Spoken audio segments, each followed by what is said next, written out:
the console. I think you might even be able to get it in a PC form as well. But we aren't, it's interesting to hear the conversation here today, and I'm privileged to be part of it, is we don't make imagery. We don't generate imagery as a matter of our business. Do we have products that can enable people to do that? Sure. We've got products such as Azure is a product, and I'm not sure I understand all the technical aspects of it, but think of it like Windows, like an operating system for the cloud. What is it, Azure? Azure, A-Z-U-R-E, Azure. And that's more of an enterprise product. And then we've got a number of other enterprise products, SQL Server, which is a database that'll allow you to store and organize information. Access is a lighter weight version of a database. So there's a lot of what I would say is, if you think about a car, you can get in and experience the car, and there's the look and feel of the car, the design, the color combinations, the interior finishes and options that you get. And then there's things that happen underneath the hood or in areas that you don't see at the drivetrain, maybe even the bolts on the drivetrain. Things that you wouldn't necessarily associate the manufacturers of those pieces, like Warner makes transmissions. But you wouldn't know that when you're driving your Chrysler necessarily, unless you're somebody who's a real kind of into kind of what goes into the car and how the car gets manufactured. So I think that what we owe you to Mr. Siegel's point is a description of the various products that we've got and how those products are marketed into the marketplace, so that gives you a better context of what our products represent and how they represent, and then help make a distinction as to whether or not you believe that those products in and of themselves are something that somebody would find a nexus to those kinds of images up on the culture wall. Mm-hmm. That would be very helpful. Thank you. Other? And then to answer one specific question Yeah. you had as to whether you can see from the third floor out on, you can't. It's sheetrock, and Right. no light comes in from that side. Right. But so I do have a question. So you were probably involved in the design of the store. Were you somebody who talked about what we need in the store? Yeah. So originally it was limestone. I'm just curious about, why was it decided to set the store front back like that?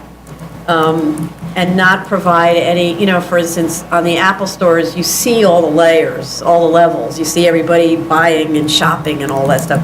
Why was it decided, for example, to make that an opaque floor as opposed to showing more product or whatever? And then why to set it back and create this effectively a blank wall, which you then cover over with something that's active? It seemed like there was a real design discussion that went on there from a marketing perspective. It's actually from a retail perspective, what our experience is that, and I don't know that we're unique in this way, is that traffic drops off about half every floor you go up. So if you go ahead and you look at how and also I won't go into all the architectural details or the engineering details on the different floor plates and what they did there. I wasn't that close to them. It's not my background, but so we felt like having a 2-story store was about all we wanted to do. We didn't want to try to create a 3rd-story floor, because we didn't think we were going to be able to get the traffic and have enough points of view to drive a customer all the way up to the 3rd floor. So the design was to go with just a 2-story floor for the retail sales part. So we never consciously said, hey, we're going to have to reserve some portion of the facade of the building, particularly on these floors, for this culture wall. We then got up to this point, we realized, well, now what do we do? Are there other things that we would want to do from an architectural perspective that would be interesting? And so that's when different ideas started coming out, and the one that started was because volumetrically, that front that goes up 4 floors reads as part of the Microsoft store, right? So. Oh, yeah. It goes up. I think this is probably up to the 5th floor. Well, it gets cut. What happens on the 5th floor? That's office space up there.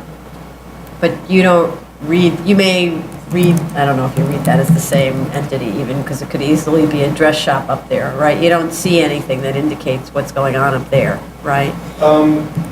What do you mean? If Well, you're I mean- walking outside the store? Yeah, from outside the store, the volume of the store reads to the fourth floor, and you can't really know. When you say fourth floor, I'm sorry, you mean here? Yeah, I or here? mean, Right here? isn't that yeah, to that point. Yeah. To the top of that glazing, right? Yeah. So, and you don't really know from the outside how many floors there are of retail. You can't tell that, Yeah. right?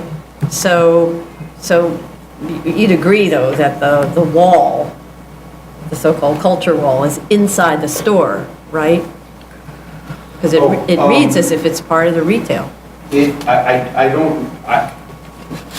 I'm not an architect, so I Right. don't know what it would mean necessarily to read into the store, but what I can tell you is that when we were designing the store, we had designed it to be the white boxed area, so that would go up to and include the fifth floor. From Oh, I an see. outside visual perspective, I appreciate your point of view that says it doesn't look like this is included in that.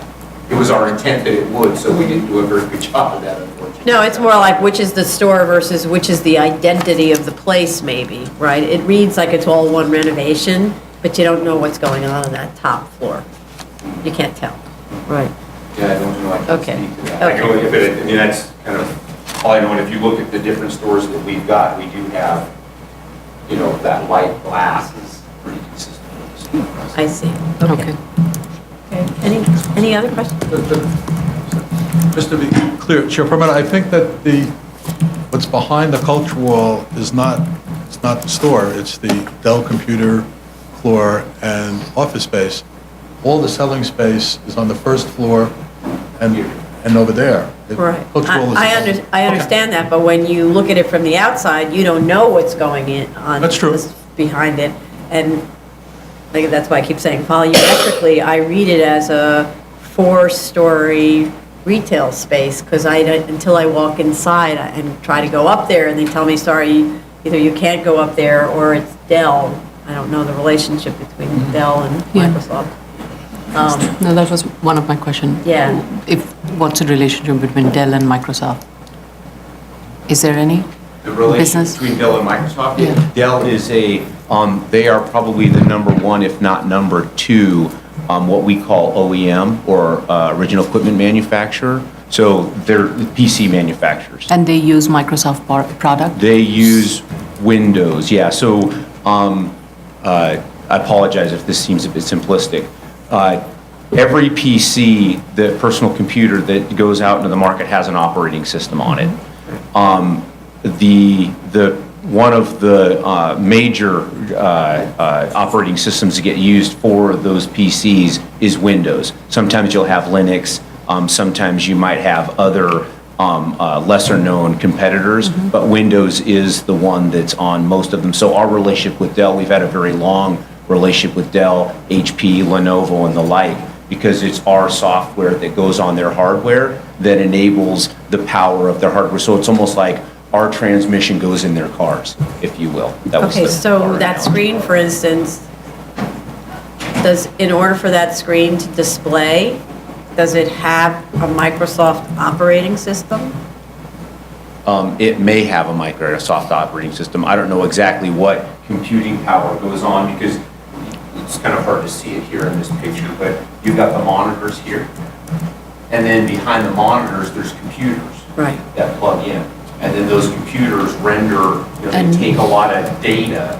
and What they kind render it. of computers are those? I don't know. I don't know if they're Dell or whatever, HP. There's some servers. I mean, there's. I think not that I don't understand computer technology, I just use it, that's it. And we owe you that, and we'll get to that. So what I would like to understand is what kind of technology is being used or will be used or you're proposing to use Yeah. for this kind of cultural wall? Yeah.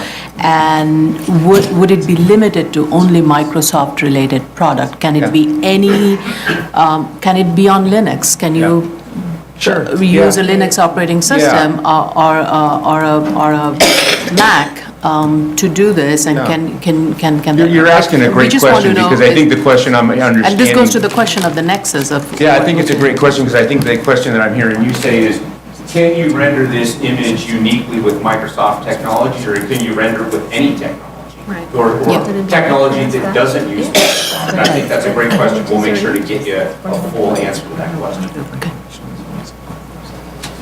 Yeah. Go ahead. No. So, just the things that are going to be displayed on the apparatus. Yeah. Are those the same things? So I'm looking at the advertisement. I'm looking at the Microsoft website. Yep. I'm looking at the Surface platform, and I'm Yep. seeing that when the Surface is displayed, when images of the Surface are shown, they're not showing Windows signs either. They're showing a peacock, feathers. They're showing things Yeah. that sort of, get somebody excited about the capability of the machine, and also just sort of thinking in terms of bold, bright colors, right? All the things that we want, as consumers, we want to think of ourselves as great, bold artists, and et cetera. So are the things that are going to be on that wall, are those the same images that are used, that are shown on the Surface in advertisements for this Surface? It's a great question. And so when we were having the earlier conversations before we got to this point, when we were going through the application process, we were very clear, and I want to make sure you guys understand that we don't want there to be any nexus between the content there and what's going on in our advertising or anything like that. So we're actually have talked internally about how do we go ahead and create and make sure that we create a content review board internally to ensure that there is no content that's coming from our advertising, coming from our products, coming from anything that anybody would associate Microsoft with the imagery up there. We've got plenty of that stuff going on down here and within the store. We're really not looking to do that up here at all. Because that goes back to my comment yesterday about, what is that, the HoloLens? HoloLens, yeah. So you have these 3D projections on the walls that are of Yeah. Manhattan skyline and things like that. So what I understood the purpose of the cultural wall was both to show, say, great works of art, but also area-specific imagery, so the Yeah. Statue of Liberty and so on. Yeah. And that is actually imagery that's being produced by the HoloWall. So, or at least shown on HoloLens? HoloLens, I mean, sorry. So which imagery you're saying is produced by HoloLens? So I saw in either online or maybe it was something that DOB provided in a link where there was kind of a walk around the store and it showed the Statue of Liberty rendered in 3 dimensions. Sort of looks like a Lego Statue of Liberty, right? Okay. And so in a certain way, you could say, here we have an image of reality. Here's the actual Statue of Liberty taken from your neighborhood, and look how the HoloLens makes it possible for you to digitize that and turn it into a 3D image or something. You know, that's what I was thinking when I'm looking at these images. Oh, look, there's a picture of the Manhattan skyline on your culture wall, and then you go inside and you render it 3-dimensionally through your software Yeah. or whatever. I don't actually know what a HoloLens is, Yeah, but you're so- rendering it through your software. But it's an important question, which is what the HoloLens is the HoloLens is effectively a headset that you wear that allows you to have what they call augmented reality. So there's a lot of conversation about virtual reality versus augmented reality.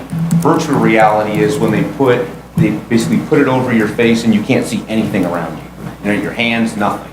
And you effectively get what's rendered up on that screen. That's your reality. And people get motion sickness and stuff from it because it's so powerful and you can get disoriented very easily because you don't have any surrounding area. Augmented reality is what the HoloLens product is. And that is, it brings virtual images into your real world. So you can see your real world like me today. You can see this room, all the things around, and then it can bring in different elements that are virtual elements. So you would have to have your real environment to have augmented reality and have a HoloLens-like experience. This couldn't render that because by definition, it's not the real world combining the virtual world. It's an image. It's a 3-dimensional image that's getting projected. So if anything, this would be more like a virtual reality, which we don't have a product that does virtual reality. Okay, but so maybe I'm mixing up whatever that was that you were showing. What were those images of sort of digitized Statue of Liberty? I don't know, I'd have to see the Oh, images, but okay. if I can get the Yeah, yeah, images that you're okay. talking about, I can get you an answer to It was inside that. the store on that link, so I need to go back and find that. I don't know where that was on your, Yeah, it was a HoloLens advertisement that you would have seen or demo? Because I can go try to look that up, The demo that's on their site. if it was on HoloLens. yeah, maybe it was in games, I don't know. All right, we'll have to, We'll go do some homework and see if we can find some of that in terms of describing the products that are coming. okay. My understanding is that there was another major store opening when the flagship store opened in Sydney. Yes. Does that have similar display apparatus, the video column in the middle or a screen on the exterior like this? No, so if you can allow me, the Sydney store is, it's a much smaller store, but it is a two-story store. And there's no video element, anything like this. All it is, the Sydney allows you to do what you would say commercial content. So there is a kind of a video element here that is back over the entrance of the mall, and then there's a video element here that off to the right, of the storefront, that has content in it as well. But the size of those screens are much, much smaller now. Thank you. Yeah, the content is about the products. It's much more commercial content. Well, it's all commercial content with a little bit of some other content, and I don't know exactly what that content is, but it doesn't come from the same feed here. Okay. Okay. Any other questions here? Did you want to add something before DOB speaks? So, thank you. Just that I think we are traveling, I'm just saying, in my view, we're traveling far afield from a traditional sign about something that says, buy Microsoft products. We're talking about trying to connect imagery to a potential product. When you see the Statue of Liberty, you're making a connection that, gee, Microsoft might have something to do with this picture. That's not traditionally what we consider to be signs. I mean, we're sort of taking the Bravo case on steroids, I think, and Well, Bravo kind of was on steroids, right? So, in other words, we needed a lot of help to understand ultimately what became kind of obvious once presented, that the logo of Bravo was actually a continuity of the logo and an advertising campaign of ParkFast, right? So, but it wasn't, the way it was initially presented to us, it wasn't obvious. It was only until actually DOB made that connection for us, right? So now we're thinking is there a way to make a connection that ultimately would reveal the way I always look at it as the iPhone 6 signs make clear that they're advertising the image as brought to you by Apple, right? And without Apple, you don't get the image. understood. Right. Here, I hope when we get through, you'll understand that Microsoft is not advertising images. Their screens are advertising touch capabilities that others don't have. And that it's not, and I think that taking an image on the wall that could be an image similar to what we see in Times Square and other places and a bunch of other screens, that it's hard to connect that to Microsoft. As opposed to any other manufacturer. It's not an iconic thing. And in Bravo, when we got there, I know it was a tricky case with a lot of things being asserted. You ended up concluding that you had a 4,650 square foot color scheme that was similar to what ParkFast did in their logos and images around the city. That's a more direct comparison than trying to tie the fact that it's an image and it's not a screen and we may not produce it, but there might be some Microsoft equipment in the background. We might find out when we study it that has something to do with it. It's a much more tenuous connection than having a company's logo, colors. More to follow. Okay, thank you. Department of Building?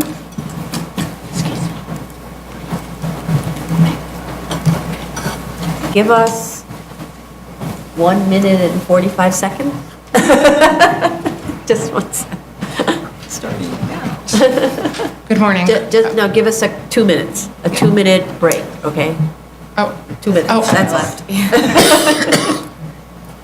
Don't go far, just 2 minutes standing away.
excited to be on it.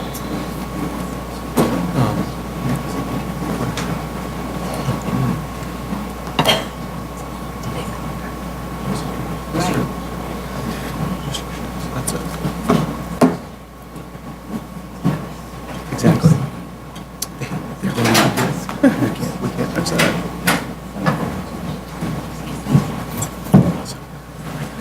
Services. Looks like a great product. Okay, back up.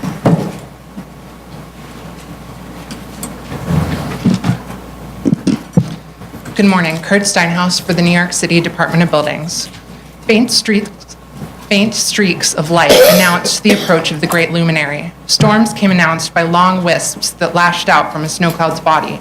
In an 800-square-foot flashing illuminated video wall, a sign defined in the zoning resolution of the City of New York announced Microsoft Corporation's illustrious entry onto Fifth Avenue, far from the flashing jumbotrons adorning Times Square's carefully cultivated hullabaloo.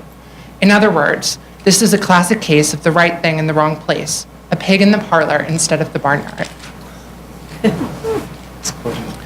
677 Fifth Avenue is located between East 53rd Street and East 54th Street in a C53 zoning district, in the special Midtown District's Fifth Avenue subdistrict. The video wall is 40 feet wide by 20 feet tall, 30 feet above curb level, rising to a maximum height of 50 feet, for a grand total of 800 square feet of surface area, with constantly changing lights when playing video. Section 1210 of the zoning resolution states that a sign is any pictorial representation, including illustration or decoration, or any other figure of similar character that A, is a structure or any part thereof, or is attached to a building or other structure, B, is used to announce, direct attention to, or advertise, and C, is visible from outside a building. A sign shall include representation or other figures of similar character within a building only when illuminated and located in a window. Here, the video wall meets all of these. It is a structure or any part thereof, or attached to a building or other structure. It is itself a structure, which is defined as a building or other object constructed from several parts. Billboards are structures, and this is clearly constructed from several parts. It's also attached to the building. If it's not attached and not a structure, then subdivision A would not be met here. And the board expressed concern as far as subdivision C, but the way that we've read the definition is that those are two additional requirements for additional conditions that are necessary for interior signs. And so you would need to meet A, B, and C of the sign definition, as well as the two additional requirements when a sign is located in a building. So it needs to be illuminated, located in a window, a structure or any part thereof, or attached to a building or other structure, and also used to announce. Otherwise, it wouldn't be used to announce. And we Okay, just to stop there for a second. Yes. So let's just say it was back 40 feet from the window, but visible from the street. Big sign, back 40 feet from the window. Obviously attached to a structure, because otherwise how could we see it, right? Are you saying that you're still involved in it? That we're still, That that it's still located in a window? regulated? That it's still located in a window, or DOB could regulate it? 40 feet Well, back? 40 feet back. Yeah, Where just in to the parlor is exaggerate. the pig? Yeah. Where in the parlor? From the window. I believe that we will look into our administrative precedent, but we're not claiming that the interior video walls are regulated as signs. Right. So in that case, The answer we would no. need to see, well, we need to see the particulars. I mean, the World Trade Center is very large, so 40 feet might not be that much for the window, but we would need we'll look into the administrative precedent that we have. The video wall is also used to announce and direct attention. Announce means to give information to someone via the sense of sight or hearing. And here we see that the video wall is pure data. It's been presented using Microsoft technologies, presumably, because it would be ironic for them to be using Apple or something else that isn't running Microsoft software. It's also designed to announce the appellant's retail presence, given its size, its placement in a storefront window, and its illumination. It also directs attention to the store with its bright flashing lights, facade spanning width, and story straddling height. As Mashable noted, This kind of display could attract more customers who might not otherwise notice the new store. And Connect Media, who are self-proclaimed video wall experts, state that the massive video wall on the exterior of the third and fourth floor displays mesmerizing video to attract shoppers and pedestrians to the store. Now, I'm not in the marketing industry, but I will say that that means that it's definitely directing attention to the store according to experts in the industry. Can I ask a question about yes. that? If you can't see that sign, or whatever that thing is, from obliquely, you only see it when you're standing right in front of it, apparently, right? Then how is that attracting people to the store? Because they're already kind of at the store if they're right across the street from it. Well, you need to cross the street to get in, so it's inviting you to cross the street. It's not, I mean, nobody's confused about where to go once you're already looking at But it. I mean, it's not attracting you from down the street in either sense. It's not, for instance, like the way a perpendicular sign would be. Right. You don't actually see this thing until you're across the street. Right, so this isn't a blade sign that you would see from very far away. You're not going to see it from the horizon, but you will see it across the street. It will beckon you into the store, like a siren song or something. But it serves that purpose, given its illumination, its impressive technology. And as the board has represented, you stand there for 15 minutes and you're not really confused about where to go because it's in their shop window. What'd you say? We were doing our homework. We were doing the homework. Yes, I only stayed for 5, but yes. So this is in a shop window. It's clearly located in a window, which is why the appellant hasn't even raised that issue. And we obviously feel comfortable addressing it because we have always felt that it's located in a window. Back in 1916, a court was talking about a haberdashery that had stacks of clothing, and they had little signs in their windows. So even clothing stores, they're representing that this is part of the merchandise displays. Even clothing stores include signs in their shop windows.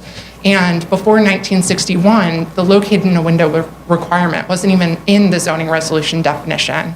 And a court prior to 1961 actually reasoned sort of analogously to the way that they're doing, that signs couldn't be located inside the building. And so the 1961 zoning resolution actually clarified by adding the words within a building and located in a window, which we are absolutely happy to discuss the meaning of that, but it doesn't say touching a window. So we would consider it an absurd result to require that an interior illuminated sign has to be touching the glass, because it would have been very easy for them to say so. Instead, we believe that the better interpretation, which we'll be following up in writing, is that this does reach into the glass beyond just touching it, but it's still located in a window under the plain meaning and the legislative history. We need not go Yes. into 8 feet. The question is, as I was walking that entire stretch of Fifth Avenue, I could count many commercial establishments there that have signs that meet exactly the definition that you're saying, but they have been operating there for a very long time, and I would like to know is how that is not considered a sign. Right across the street is Gap, that has signs. It has its poster on the window, Right. posted on the window, and how is that not considered? How is that permitted, and why is this not being permitted? I would like to get a clarification, and I could list on and on many stores that I came across that are kind of reflecting what you're saying should not happen, but they are doing it, and they're there, and they've been there for a long time. Right. So the reason, that's actually a loophole in the zoning resolution. The reason that those vinyl posters are allowed to be stuck to the glass is that they're not illuminated. So under the zoning resolution The definition. Polo sign, the Polo store that's right next to it has a screen that is on the second floor, that is only visible from outside, and that is probably beyond 8 feet. And there's an H&M store a few blocks away that's on the corner. The whole corner is glassed in for about 3 stories. And the H&M sign is perpendicular to the Fifth Avenue wall. However, it's parallel to, I guess, the 53rd Street 53rd wall. Street, And it's very clearly an advertising sign. It's illuminated, it's flashing, H&M products, It's the entire. and it's definitely that attracts attention to come into the Armani is a store. good example. Armani on 56th and 5th. That wall is visible all the way from Central Park. And the way they have done the decoration work, if you call it a decoration, it very clearly spells out Armani. So I just want to get an understanding of how that is not considered a sign and this is considered a sign. Well, I don't believe they have anything from the department saying that it's not a sign. And so that sounds like it's potentially an enforcement issue. We use a complaint-based enforcement system that relies on neighbors. But this is again, objects that are structurally hung from a building, going back to the question. Armani's, all the lights are structurally hung from the window. H&M, this is a giant screen that's structurally hung from the structure. So how is that not being counted? I'm not sure that we have notice administratively of illegal signs up and down Fifth Avenue. And I mean, we have limited resources. We get thousands and thousands of sign complaints every year. And we have, our inspectors are out there day after day addressing them. But just because you walk down the street and you see artistic nonconformities doesn't mean that when someone asks you for a determination as to whether something is legal or lawful or not, means that just because you see all of those and maybe enforcement hasn't been taken yet because it hasn't administratively come to our attention, that when you get a request to opine on a particular display, that display So this was brought to light because this was a box space, and the question was raised, what was the box space be used for? Right, they asked, they submitted a ZRD1 zoning resolution determination form. So they're asking for the department's official interpretation as to the regulations that it enforces, which is very different than just walking around the world. You could walk around the world and spend all day on 311 ratting out your neighbors. But I mean, to be honest, we already get thousands and thousands of sign complaints. So it's very different when they're asking as to an interpretation of the statutes that we administer. I'd say It's a that very part of the different matter. problem is that because the zoning resolution is so unclear, I don't think, well, I don't know, but retailers might not spend all of this money, like sometimes $1 million on a sign installation. They might not do that if they knew it was in violation. They might, but they might not if they knew it was in violation, right? And I think part of this is because the zoning resolution is unclear, you read in a window the sort of, let's say the going intelligence out there is 18 inches is your number. So if you're back of 18 inches, you should be okay. And I think that's what a lot of people, architects, are advising their clients. So if you're back 5 feet, you should be okay. And just to be safe, 18 inches, that's pretty close. So just to be safe, we'll say 3 feet. But is it indefinite? People assume no, because otherwise you don't know where to draw the line. This is inside my store, right? So I think that's part of the problem. So when Armani puts a gigantic Armani in there that's visible from Central Park, it's fully inside their store. And, we're seeing more and more of these kinds of digital walls and things like that all over the place, very far back in the stores. And maybe they are actively showing advertising, but they're very far back in the stores. So, lots of fashion shows digitally displayed. That's very standard on super large screens. So. Well, like I said, we will be submitting as to the boundaries of located within a window and how the department has traditionally interpreted it. And I have a question also that I had asked yesterday. There's a HP store on the West Side Highway that's got, to me, what is the closest similarity to this culture display, in that it's got like 3 or 4 panels that are in the window that are a digital display of, I don't know, pictures that are going on in the world, different countries, people walking, people, selling things, people taking a gondola ride, all sorts of things. And that is a moving video display that actually changes every couple of seconds. That's on the West Side Highway. Is that considered a sign from Department of Buildings perspective, and is it regulated? I mean, it doesn't have any reference to HP at all, except that it's located in the HP building. Well, I mean, the fact that you know that it was HP presenting it makes it sound like it's an on-site advertising sign. No, only No? because the HP building says HP.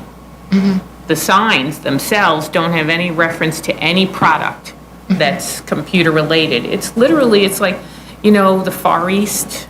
There's like, Camels. yeah, there's camels, there's people, from different parts of the world walking in their towns and their cities. None of them carrying any electronic devices or computers or anything that would link it to HP. Well, within the 4 corners, I think, when you see the HP logo right next to those images, I'm pretty sure that the advertising message is sort of complete. And the board has recognized in multiple cases that the entirety of an advertisement's message need not be conveyed to an onlooker in order for it to be a sign. So we see that with the 360 standard, where you only see the top corner of the sign when you're driving by a highway.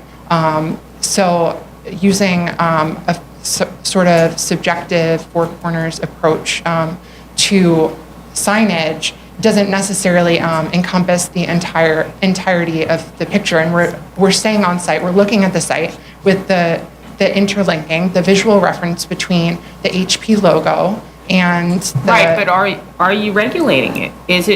Is DOB regulating it as if it's a sign?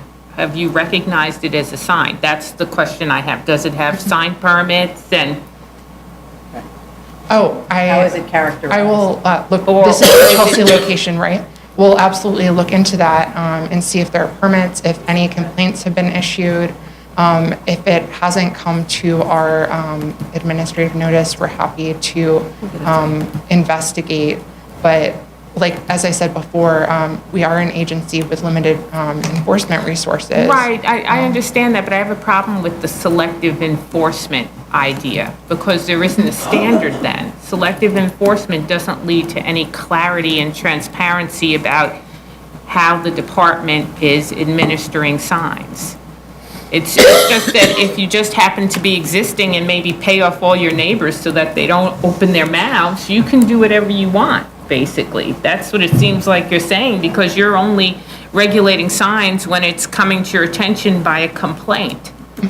Or if somebody just happens to be really honest and want to come ahead of time and get an opinion. But if it's just somebody who's up there and says, let's just slap up a display that somebody may associate with our product, somebody may not, and they don't come to your attention, and they've got very quiet neighbors, that can go on for the next 30 years. I have a problem with that, because that doesn't provide clarity to the rest of the industry.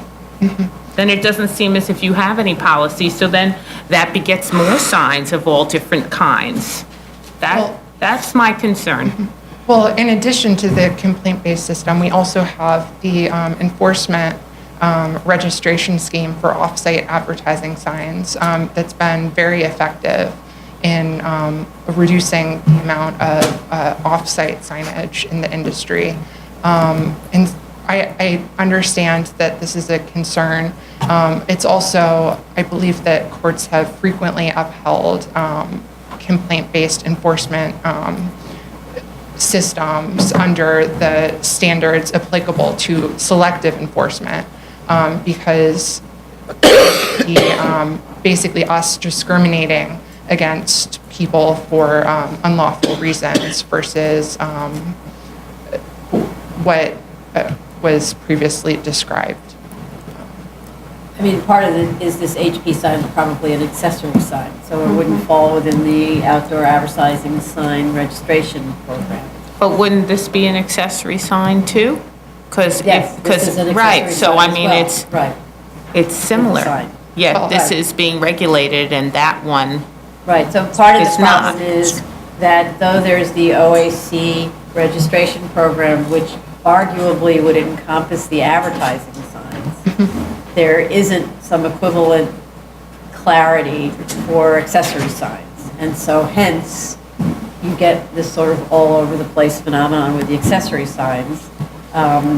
We're getting all over the place phenomenon with business signs too, but, but at least there's the registration program, right? So I'd say, you know, to the extent that DOB can clarify its interpretation, so there's sort of one answer so that a property owner can know what to do. That's kind of what the theme is going on here, because with that sign, for example, they installed it perhaps believing that it would be okay, and I'm sure that's an extremely expensive installation. So to expect property owners and businesses to install things that cost millions of dollars and then say, no, you have to keep it black, because actually it's a regulated sign and it's too big, is really unfair to the industry. And so there's really got to be a better way.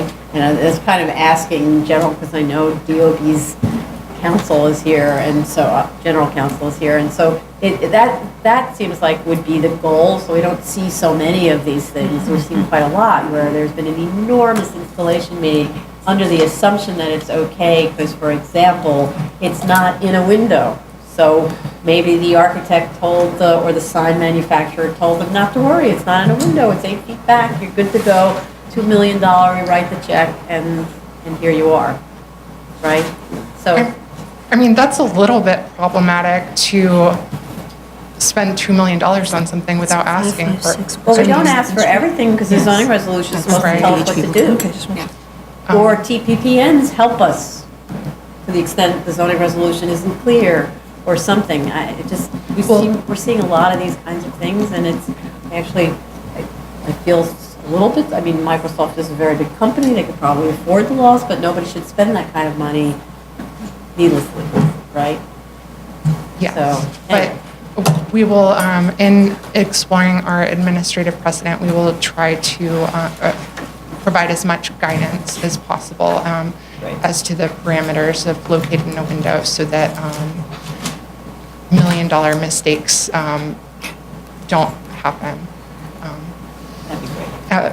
But as discussed, this clearly adheres to the board's precedent in 332 West 44th Street as to Bravo.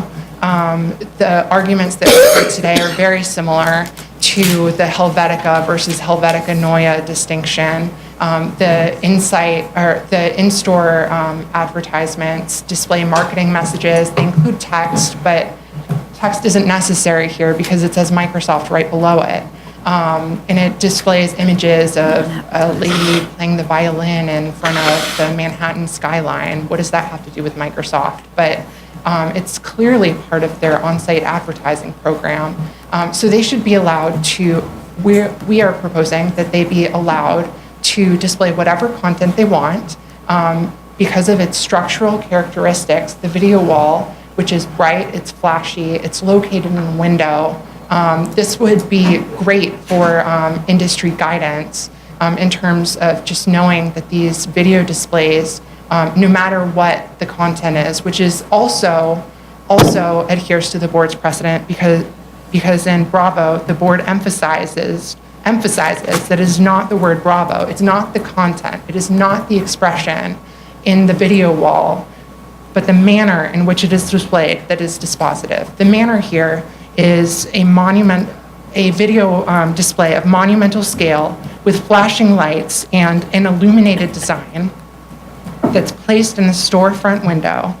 And basically, they're trying to turn their storefront into their own private Times Square. So for the reasons that we've discussed, the department respectfully requests that the board uphold its determination that the video wall is simply a too big, too high illuminated sign that needs to be a little bit smaller. Only a little? Well, 8 square feet would be nice. 8 square feet. 8 square feet as opposed to 800. So Okay. this video wall was, just a little, let's say on one of the side walls, along the entire length from second to fourth floor, which is what the H&M's one, Armani, and all the other ones are. I would assume then they're not signs. Well, I mean, as we just talked about with the interior video walls, we didn't consider those signs. Right, so that's what I'm saying. If that particular digital thing was on the, so Was perpendicular? Was perpendicular instead of parallel. on the, So if it were directed to the in-store customers as opposed to the potential customers, so they're actually two different advertising audiences. You have the people that are in the store walking around, and you want to keep them there as long as possible. This is designed to get you to cross the street and enter the store and go through the doors. But truly, it would still, it would serve the same purpose if it was perpendicular. It would still, because you've got a glass front wall, it would still attract the same amount of people. and it would actually. Probably more. It would be visible even from further away Yeah. from just that street. It would be visible even 2 blocks down, like the Armani and the H&M ones. Well, I don't believe that we've issued a determination as to whether those are lawful, so we're looking into administrative precedent, and we'll get back to you as to the other displays. We definitely understand your concerns, and we'll look into it. Okay. Any other issues that we'd like them to address? Okay, so you see that there's a lot of questions that you'll respond Yes, to, we'll right? be responding in writing with as much information as possible. Okay, great, thank you. Mr. Siegel, want to respond to anything DOT Yes, said? Yes, just a little bit. Up in the buildings, the board in Bravo had to find a nexus between the message that was on a display and what was going on in the store. The Department of Buildings today seems to be saying that it's not important to find a nexus. They're saying if you have an attractive display, people might come in the store just because it's attractive. I don't think that's been the holding of the board in Bravo or the case before that. I don't think that comports with the zoning resolution. I mean, for example, if you have any ground, they were trying to tie together the name of the store and the display. If you have any ground floor retail, it's going to have a sign that has the name of the retailer. If you have an attractive architectural feature, if you have a waterfall, if you have something in front, that's intended to have people take a look at it. And are we going to say that that's a sign because it's close to the words? As it is in the HP building, you have it's HP, but you have something that's unrelated to their products. That doesn't make it a sign. It's also a little, it's Microsoft, I was just asking Michelle, that the average person spends $500 in that store. People are pretty sophisticated. When they go to buy a computer product, they do a little bit of research. They find out what they need, what's compatible with what their hardware is at home, what they want to do. I mean, DOB would have us believe that someone goes strolling down the street, takes a look at some attractive image, and then goes trotting across the street and decides to spend $500 to buy a computer system. I mean, the board asked whether there's some way that the attractive image could make somebody think that, well, Microsoft makes such nice images, maybe they make a good product. Okay, we have to deal with that. But the question of just because they have a nice image that stops people feet from walking, they're going to all of a sudden run and spend a lot of money in a store, that doesn't make any sense. So I realize we have to deal with the nexus question the board raised, but the Department of Buildings' position that people will be drawn into this store because there's something attractive in a display that would apply to anything, architecture, anything. That doesn't make something a sign because it's attractive. That's what Bravo held, that it has to attract to more than just itself, Yes, right? that's what you said. Right.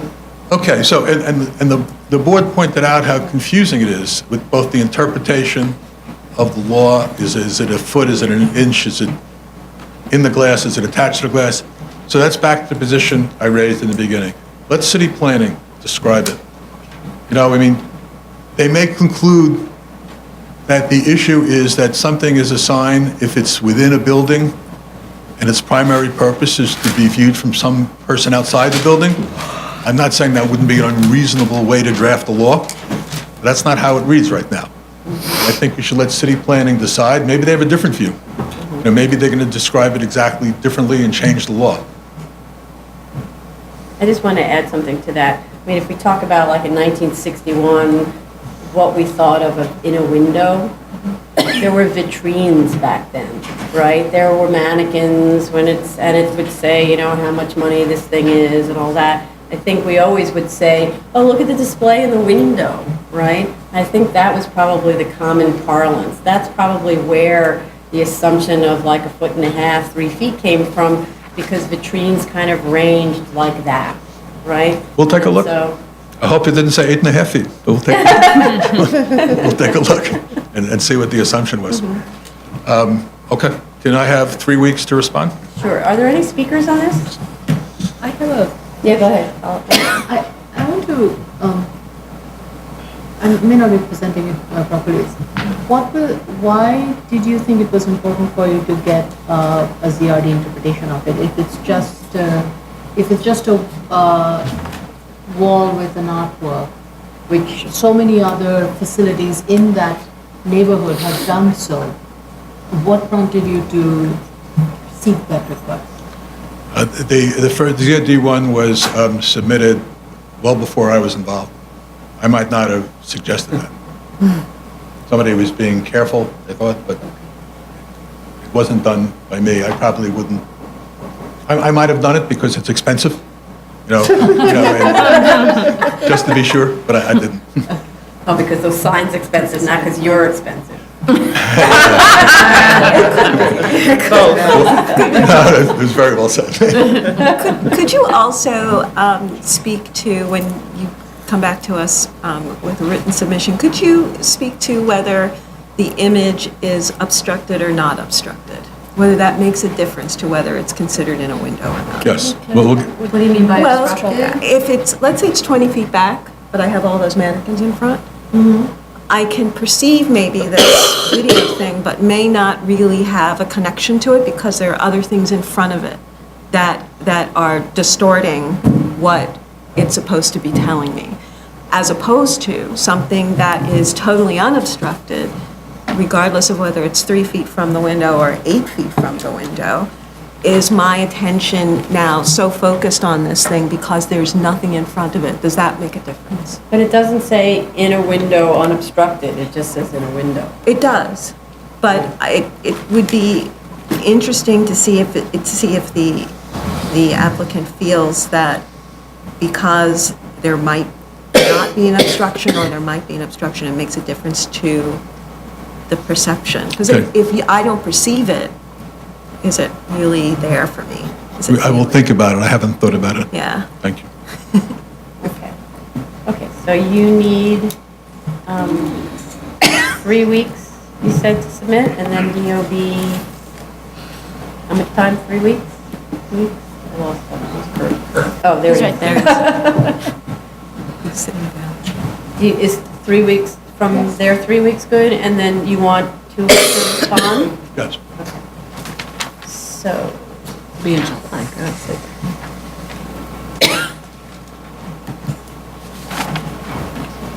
okay, that works. Okay, so the first submission would be March 30th for Helen, and then April 20th for DOB, and then March 4th for May 5, May 4? May 4th, I'm sorry, May 4th, Okay. and then that would be come to the May 24th continued hearing. Understood. Thank you. Thank you. Have a good day. Right. Can we take a break?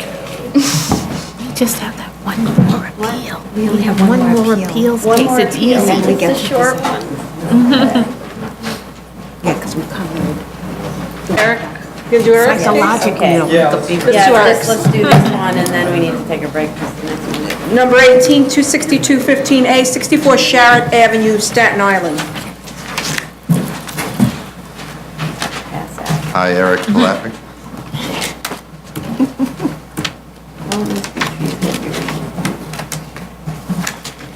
Just passed up a picture of the tree, I think that was discussed yesterday at the review session, just so. Dog tree as opposed to trees? Well, the tree we're saving, Okay.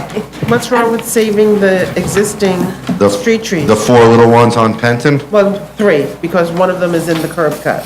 The reason I spoke to the architect yesterday, and the reason is that DOT doesn't want them to save them, they want them to plant new ones. Why is that? I mean, it creates a jog in the sidewalk, which is something that DOT generally does not like. Yeah, why do you need to have this jog? See what jog you're speaking of. Picture There's yourself walking residential down the buildings street. further down on Penton, and then Yeah. it jogs right before you get to the, Walking, I gotta go. You're talking about on either side of the curb cut, is that what you're referring to? you see where the site plan? Yeah. Yep. Do I need Further all of that? west, Because it makes me have to. there is a residential buildings, It's not very. and there's a sidewalk with a planting strip. Then as you come adjacent to your property, And it's just- it jogs out Here, because to the now- curb. The sidewalk jogs out to the curb. And you remove all the street trees that are planted there. And we've had many cases where DOT generally does not like jogs in the sidewalk. I spoke to the project architect yesterday, and he told me that was a request of DOT, but we can go back to him and get more clarity on that. Because your Builder's pavement plan is not approved or signed. Yeah, well, I'll talk to him and find out exactly what went on We with could get parks. something in writing from DOT. To be happy to. In terms of why. That widening of the planting area, isn't that to accommodate this gigantic tree? That's the one of them, yes, the one on the left of the curb cut. It just seems that it's a little dangerous in that that's exactly where I need to walk where the curb cut is, right? So I've got this little sliver, and if somebody is coming in. Yeah, it narrows in, it tapers in at that I don't point. have any place to go. See, here's the edge of the curb cut, and here's the edge of the center. So if I'm The walking- 48, the one with the 48 next to it is the existing, They're just accommodating the tree ball of that gigantic tree. I'm not sure, the tree ball is closer to the building. Yeah, he's not doing it. yeah, that's the one on the left of the curb cut, if you're looking at it from Right, Penton. But he's Right. got a tree here. And it looks like you could have the sidewalk and a planting strip there. I'll have a conversation with him and we'll You're find out. removing the 27-inch tree. Yes, Right. So it's only the 48. it's the only one being retained is the 48. That's remaining. Right. So we'll talk to the parks, we'll talk to the architect to see what his conversations, when I spoke to him, caught him on the road yesterday, but If he that's said the everything case- was done to accommodate the big tree. That's what drove everything. It just makes a really, like a choke point between the curb cut and the edge of that pit. No. So- Okay, so but you'll endeavor We'll endeavor on the arborism. on the Find- arborisms. Find out about the tree. Okay, and we also wanted the fire department to comment on this, I think. We don't have anything from them. I did. Yeah, we Oh, it just did? signed I'm off, sorry. no You sent us objection, signed yeah. off. Okay, I'm sorry. I'm a little behind. Fire department, we're fine. So we're good. Okay, we have the fire department. It's okay. We're I good. just want to comment. Okay. John Yakavone Fire Department. I just want to ascertain, although we received a letter of no objection, I just want to check through operations that the spatial arrangement between the fire hydrant and the sprinkler system is at least 100 feet or under 100 feet so that we can hook up. And I just want to, get a better determination from Captain Reisner on it. Okay. Okay. Great. Are there any speakers on this? Okay. So I think if we're only concerned, we just want the site plan amended to deal with the possibility, depending on what DOT has said. Correct, Department of and Parks or whoever is regulating this. we'll come back to you with that report, and if something could be changed, if DOT is not steadfast, we'll change it. I understand the concerns that were expressed by the vice chair, Okay, Commissioner Montanez. okay. So I'd like to close this, assuming it all just gets worked out, and if it doesn't, and there's more discussion, Reopen. we'll Thank you. reopen. Okay? So for a motion to close? Chair Perlmutter? Aye. Vice Chair Hinkson? Aye. Commissioner Montanez? Aye. Commissioner Otley Brown? Aye. Commissioner Chanda? Hi. Okay. Oh, Jesus. Oops. Sorry, I put it as granted. Sorry. Okay, so how much time do you think you need to? Probably 3 weeks, 2 weeks. So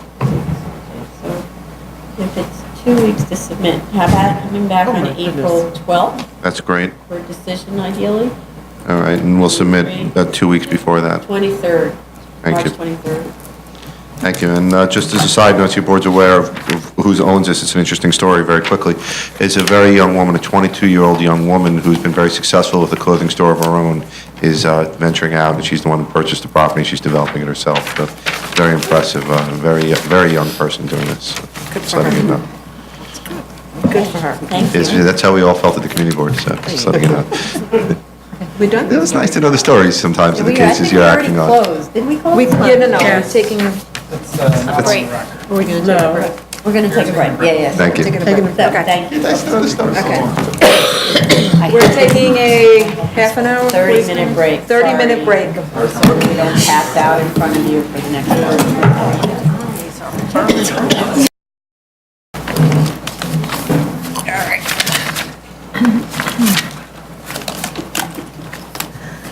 Okay, we're back on the record for March 8th, 2016. Zoning calendar decision items, item number 2060-14BZ, 14141 72nd Avenue, Queens.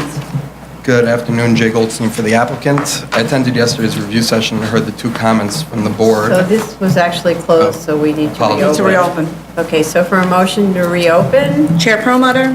Aye. Vice Chair Hinkson? Aye. Commissioner Montanez? Aye. Commissioner Otley Brown? Aye. Commissioner Chanda? Hi. I apologize, Jay Goldstein for the applicant. I attended yesterday's review session and in response to the two comments by the board, we made the changes to the plans where we set that egress door at the first floor back. And additionally, we changed the note at the windows to say all windows in the building will have an STC rating of 37. I submitted these yesterday to the board electronically, and we submitted hard copies as well. I don't know if the board had a chance to see them. If not, I apologize, I only have one copy, but I can hand it up for review. Just curious about that door. Page P3.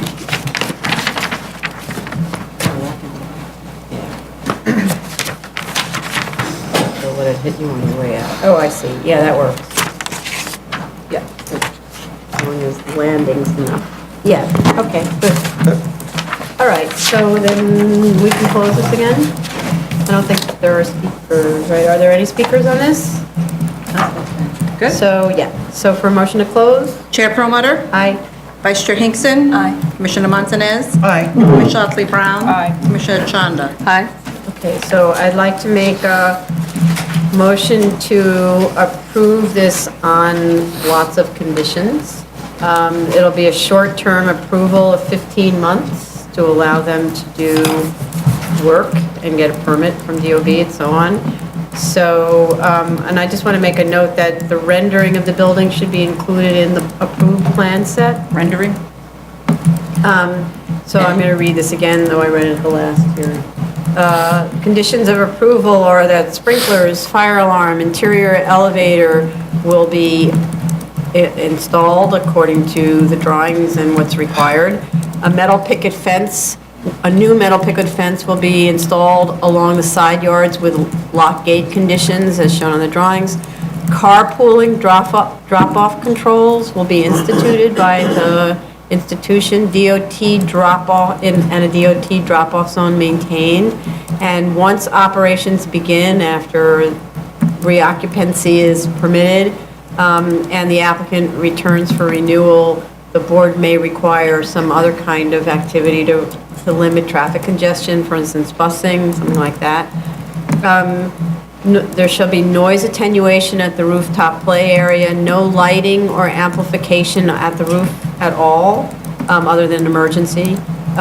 Use of the synagogue by adults will only be permitted when the school is not in session, other than the adults who are working with the students or dropping off the children. The supervision of students is required, so about students around the grounds. Maintaining the property free of debris and graffiti at all times. The trash is to be stored on the building interior and brought out immediately before pickup. No storage of any kind is permitted in the rear stair or the rear alcove or in the right-of-way. During construction, the site will be maintained free of debris, and a fence surrounding the property will be maintained in a closed position. Keep construction supplies in a neat and workmanlike manner. Repair the rear drive that's at the rear of the property. The shrubs or planting planted along the perimeter of the property shall be planted in a subgrade planting bed with adequate depth to ensure viability, and the plants will equal or exceed the height of the fence to act as a sound and visual buffer for the neighbors. Okay, those are, so on all of those conditions, motion to grant. Chair Perlmutter? Aye. Vice Chair Hinkson? Aye. Commissioner Montanez? Aye. Commissioner Otley Brown? Aye. Commissioner Chanda? Aye. Thank you very much. Thank you. Continued hearing items, item number 2130-12BZ, 14241 Roosevelt Avenue, Queens.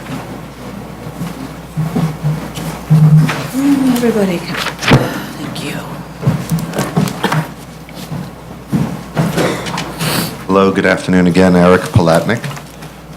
We attended your review session yesterday, and with us here today is the project architect, Mr. Chin, who's making his way up, and also with us today, grab a seat right there, Mr. Chin. Also with us here today is Mr. Eric Mine. He's the engineer with Bowler Engineering, who submitted the communication to your attention regarding the inability to capture any fumes from the open lot at the top of the premises, the proposed parking lot. A couple of things that you raised in your review session that we could address easily. You asked if the planting buffer could be around the entire perimeter of the rooftop, including the area where the ramp is. That's the Not area. if, we said it will, not Yes, if. and it can be. Good. It can be Good answer. moved, and he's going to be changing that. So Mr. Chin is aware of that, and he's going to make the change to include the planting strip like we spoke about at the ramp area. So it means moving the ramp forward and to the corner.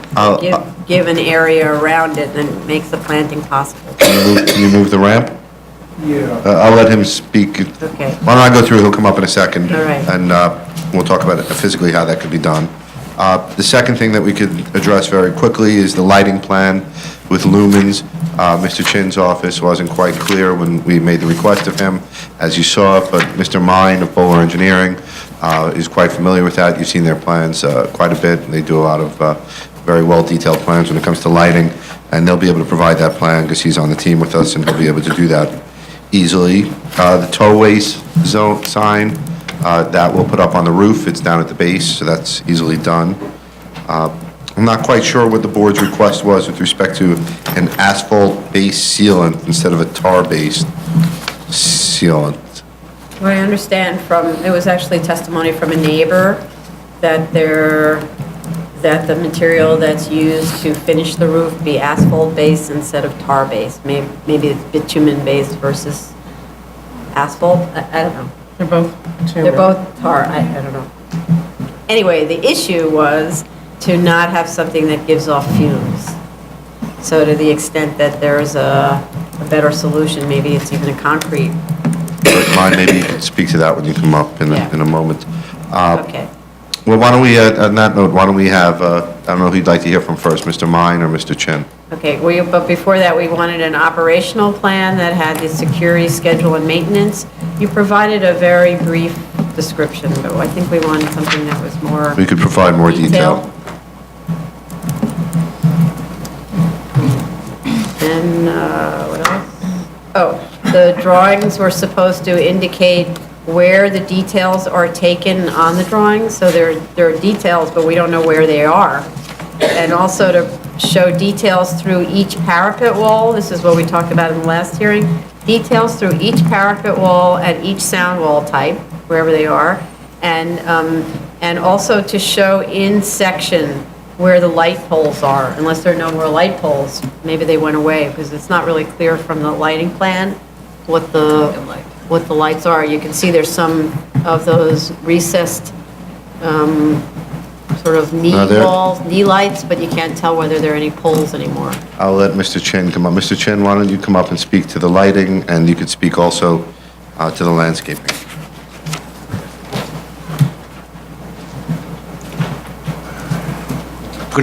Good afternoon, Madam Chair and members of the board. What I hand out is more detail of the proposed green wall. Green wall basically is a planting wall that's supposed to be maintained, and hopefully maintained well, would be green all the time. And the system, I guess, is pretty new, but looks like can work for our application. So you maybe missed the information from Mr. Palatnik yesterday. I'm very familiar with green walls, and I know they die 100% of the time in New York City unless they're located inside the botanical gardens. I see. So that's not an acceptable solution, and it's not what we discussed at the last hearing. At the last hearing, we were clear. We wanted the planting strip that you have that has actual shrubs sitting in planting beds. We wanted that continued all the way around where it comes up against the residential properties. Okay. And that meant moving the ramp down and left. And the green wall is absolutely not an acceptable solution, because it's a brown wall, in fact. So, I didn't get that information. No. But now that I know, we're going to revise the drawing showing the two wall where the ramps are is going to be enough for the planting like the rest of the parking space. Okay, good. All right. Okay, and then the other thing was about the finishing of the sound barrier CMU wall. Like, how is that going to be finished, the side that faces the neighbors? Because we saw you submitted cut sheets on the sound values, but there wasn't any information about how it would be finished so that it's an aesthetically pleasing wall that people are now going to be looking at their windows.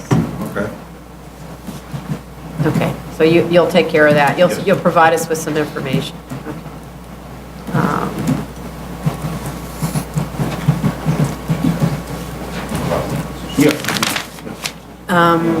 More detail. And then the lighting plan you're going to do with your engineer? Okay. And I think that was probably it for the architect. Anything else? Okay. Thank you. Oh, just to show the sign on the roof, on the drawings, the tow-away zone sign on the roof.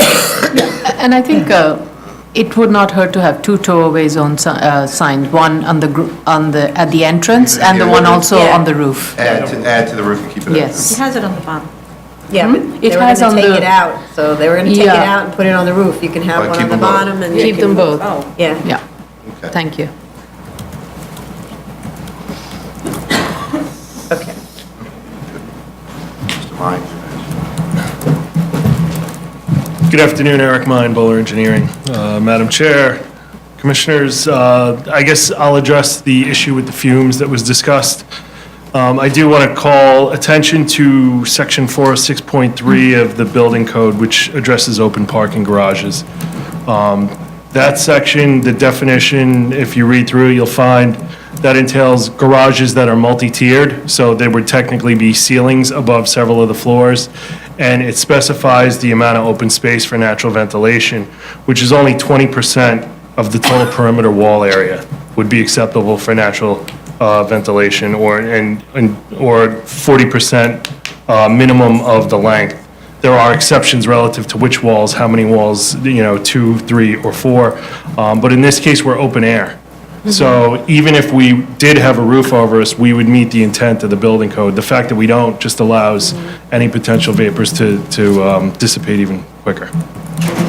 I guess, the reason that I ask these questions, and I think the reason that the neighbors ask this question is when you say dissipate into the air, which we've heard today a little bit from some of the other cases, the air is actually breathed by others, right? Sure. So when your window is adjacent to or close to a parking garage, and then the fumes are wafting, the concern is that they're wafting into your window.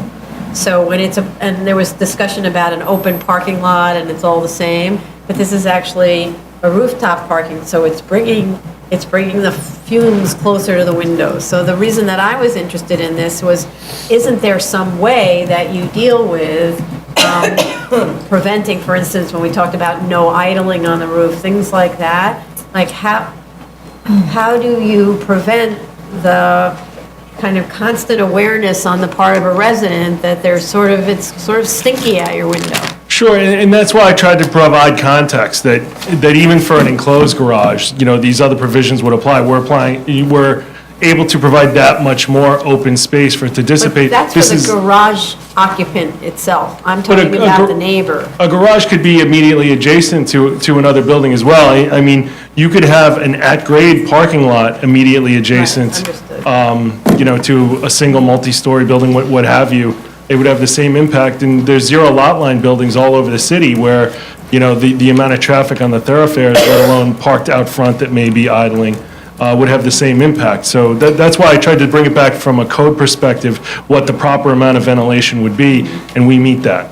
So I think one of the reasons that the vegetation is so important and that it become a really densely surrounded parking lot is that the vegetation happily functions somewhat to clean the air. Sure. And that's one reason it's so important that it not be like a dead, not functioning green wall. Sure, understood. Okay. All right, the lighting, we just need a lighting plan that shows the lumen spread across the entire parking lot so that we know that by the time it reaches the edge of the lot, it's down to 0 lumens, so that it's not interfering. Absolutely no overspill, yes, Right. understood. Okay. Okay, good. Eric Black. Okay, and then just to clarify that Mr. Chin should show the lighting poles, if there are any, on the elevations, on the sections, because we can't tell what's high, what's low, light-wise. That's actually Mr. Chin's job, not Mr. Mine. Okay. All right, any other questions, comments? Are there any speakers on this?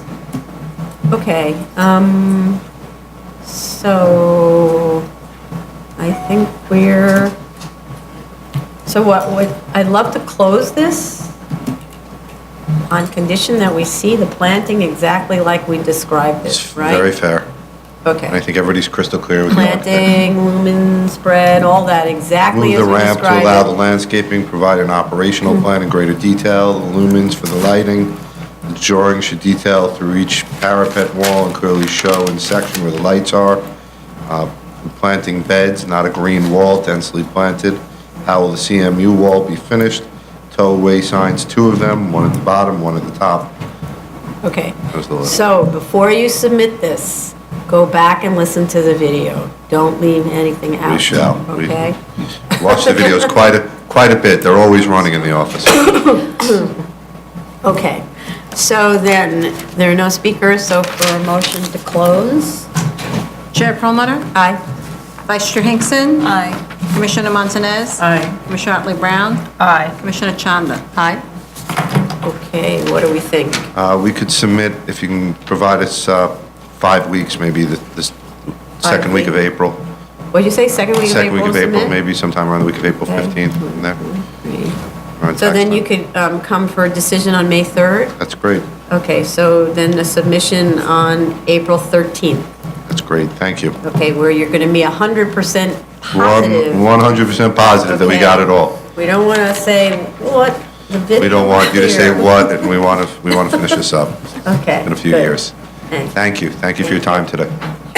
Item number 22, 23114BZ, 124 West 23rd Street, Manhattan. Good afternoon, Jordan Most from the Office of Sheldon LaBelle. I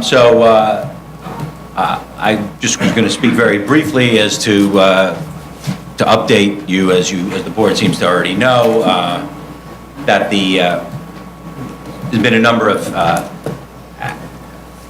materials were replaced in the weight area of the gym, and several tests were conducted with some of the residents from above, the second, third, and fourth floor unit owners, and some of them are here today. Obviously, Mr. Candreva is here as well. So our understanding is that the sound tests were very positive, and that people were generally in agreement that there wasn't any sound disturbance. But you'll hear it directly from them, I hope, and that's where we're at. So we're hopeful that we can move forward toward a close on this, hopefully soon. So happy to answer any questions. Were the materials actually installed? Sure, so specific, yes. So it was a couple of steps, so I'm happy to explain, some of the stages that took place. What happened was, we removed, very specifically, there was a number of different layers in that flooring area, in the weight area. There was a 1-inch rubber underlayment that was removed. First of all, from a small area, an area a little smaller than this desk that's right in front of me. In a small area, and this rubber underlayment was removed. 2 inches of gypsum concrete were removed, and they conducted tests on that area. And they conducted tests in the second floor apartment with respect to new materials that were then placed in this square area. They dropped weights on it, and they conducted these tests on this small area. And then the gym owner decided to move forward. The tests were positive, these informal test results. And then the gym owner decided to move forward with replacing in that whole weight area that 1-inch rubber underlayment, the 2-inch gypsum concrete, with this 5-inch acoustical rubber material. And they had actually already, many months ago, you may recall, there was a period where we had actually installed about 2 inches of this rubber acoustical material to try and advance all these sound issues.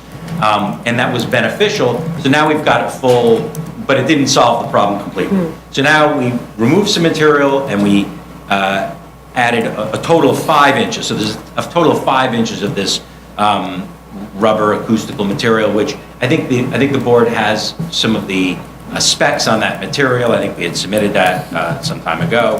And so that happened.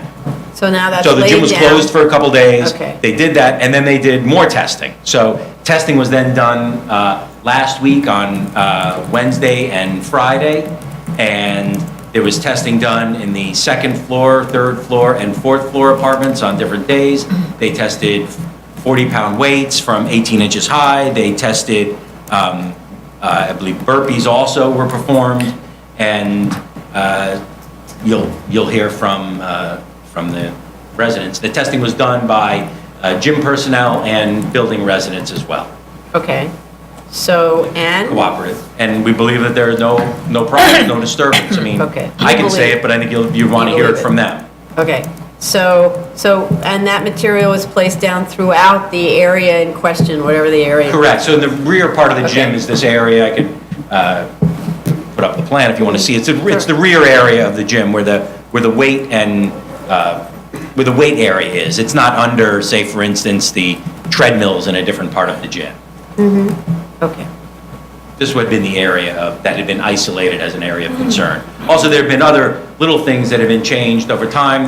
I would like to characterize the relationship as a working relationship between, say, the second floor owner and the operator of the gym, and they isolated a sound or a clicking or some sort of clicking sound is related to the front door. We corrected that. So, and I would like to think that on a forward-going basis, that relationship would continue, and we would be responsive and try and correct any things that would appear. But as far as we're concerned right now, we seem to be in a good place. And the gym has been operating, with the exception of the 2 days of that installation, which was on February 19th and 20th, we've been operating in a normal basis, not in any sort of reduced capacity, but in the capacity we would hope to be able to continue to operate. Okay.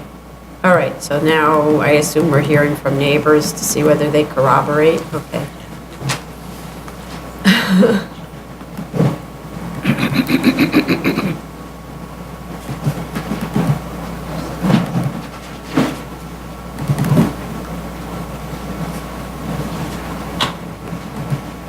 Madam Chair, Commissioners, Jeremiah Candreva, representing the condominium. Would you like me to address the commission first, or Carleen? It's your show. Okay, so first, I want to thank the chair and the commission members for extending the courtesies that you have to the condominium and its residents. I think that Adam Krell from Orange Theory, I'd like to characterize Adam's working with us very collaboratively. He's been very responsive to us, a real gentleman. We appreciate everything that Adam has done in connection with trying to solve these noise nuisance or noise intrusion issues. The work was completed, and Adam, to his credit, did it on his own without any kind of he realized he was taking a chance because it might not necessarily work. Although the testing was only done about a week to a week and a half ago.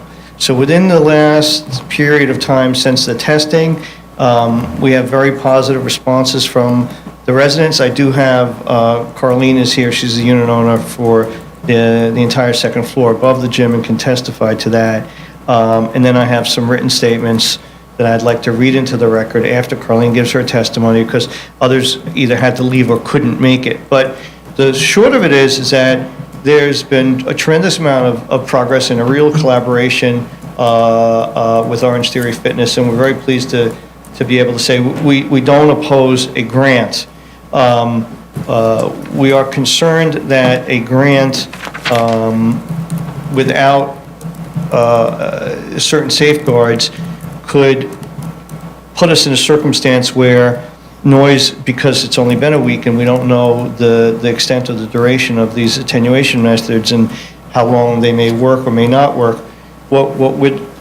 We had preliminary discussions with Mr. Most and Mr. Krell, and I believe we've reached an agreement in principle that there would be a 4-item stipulation agreement that would be entered into among the condominium and Orange Theory Fitness that really would deal with operational issues that would allow Orange Theory Fitness to operate the way Orange Theory Fitness operates. We don't want to get into their business and how they do things, but to the extent that they wanted to change things, so for example, they use 40-pound weights. We'd like them to continue to use either 40-pound weights or lighter. We don't want them to use heavier weights, because heavier weights could impact or create nuisance or noise issues. We want to have we have a very good working relationship. So to the extent that, for example, Carleen has a noise intrusion issue,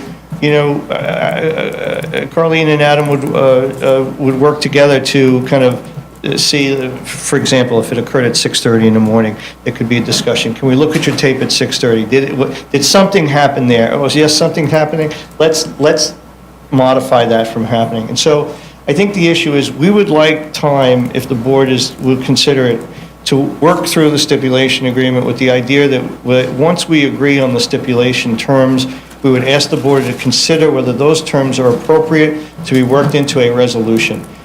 We'd also, although we don't oppose a grant, we don't oppose closing the hearing if the board is in a position to close the hearing. I don't know of the board's review of the entire application, but for this, but if the board is to consider closing, we would request the board grant, if they grant, that they grant a conditional term of 1 year to allow us to reevaluate whether all of the stipulations are working and the noise measures are working. And we've had this discussion with Mr. Most and Adam as well, so none of this is a surprise. And I thank you for your time, and I'd like Carleen to come up just so she can testify, and then I'd like to read into the record the testimony of the other 2 residents. Hello. So State your name for the record, I'm sorry. Carlene Asadi, and I'm the owner of the second floor. It's been much better. And Adam's been working with me, like he was saying, we would work out the problems ourselves instead of having the sound engineers come in. There was an issue where we were getting up at 5 in the morning for a very long time, and we couldn't figure out what the noise was. And through the video feed on the phones, we were able to figure out it was just a door that was banging back and forth. So, and then he resolved that issue. So then that has now been cleared up. So if we could go forward with this type of relationship, I think that it'd be beneficial to both of us in the future. And as far as the sound testing, I hear it faintly. It's not bothersome. So I'm happy with the results that we have now. My only concern is there are some residents on the floor above me that hear some things. So I think we just need a little more time. And like he said, it's only been a week and a half maybe. And just so you know, I do thank them for cooperating with us in this manner. Thank you. Katie, Katie's 3, yes, there's 3 people on the group.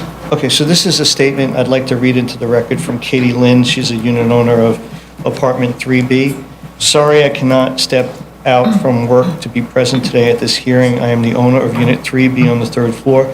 Prior to the installment of the new floors, I have experienced thumps and vibrations mostly in the back corner of my bedroom and the back side of my living room. Since the installment of the new floors, I have heard thumps on February 27th, Saturday morning around 8:32 a.m. The testing conducted on Friday, March 4th, I did not hear the drop of 40-pound weights from roughly the knee height or the burpees performed. I cannot confirm that dropping weights from 18 inches is the sole cause of the thumps, but the thumps I heard on the 27th morning were the same as the thumps experienced before from Orange Theory. The last statement I'd like to read to you is from Andrew Lee. It's very short. I'm sorry, I know it's been a long day. Andrew Lee is the owner of Unit 4C, is it? It's a unit, it's on the 4th floor. He has a unit that he owns on the floor. We have relied on the applicant's representations regarding sources of disturbances, although in apartment 4C, we were not able to hear the drop of a 40-pound dumbbell. The unit owner reported that she continued to experience small earthquakes following the applicant's installation of new flooring. Similarly, on March, well, the rest I don't need to read because that's Katie. He's talking about Katie's testimony. So that's it. So I guess this is something that a unit owner of apartment 4C has made representations that she has heard thumps. But I have to say, overall, the reactions from my client have been very positive. And I just want to note on the record that Orange Theory really has done some very good, accomplished a good result so far. Okay, so just to clarify though, you need more time for those various residents to report back on whether they're satisfied with this, because so far it doesn't sound really like 3B and 4C, you're that satisfied. It's only been, yes, that's correct, Madam Chair. It's only been a week and a half, but I do think that not an extended period of time, but a certain period of time could allow us to come back and say to you, you know what, we haven't heard anything, or what we're hearing is kind of normal background noise, or it's not a disturbance, or maybe it is, I don't know. Okay. Any questions? Thank you. Are there any other speakers on this?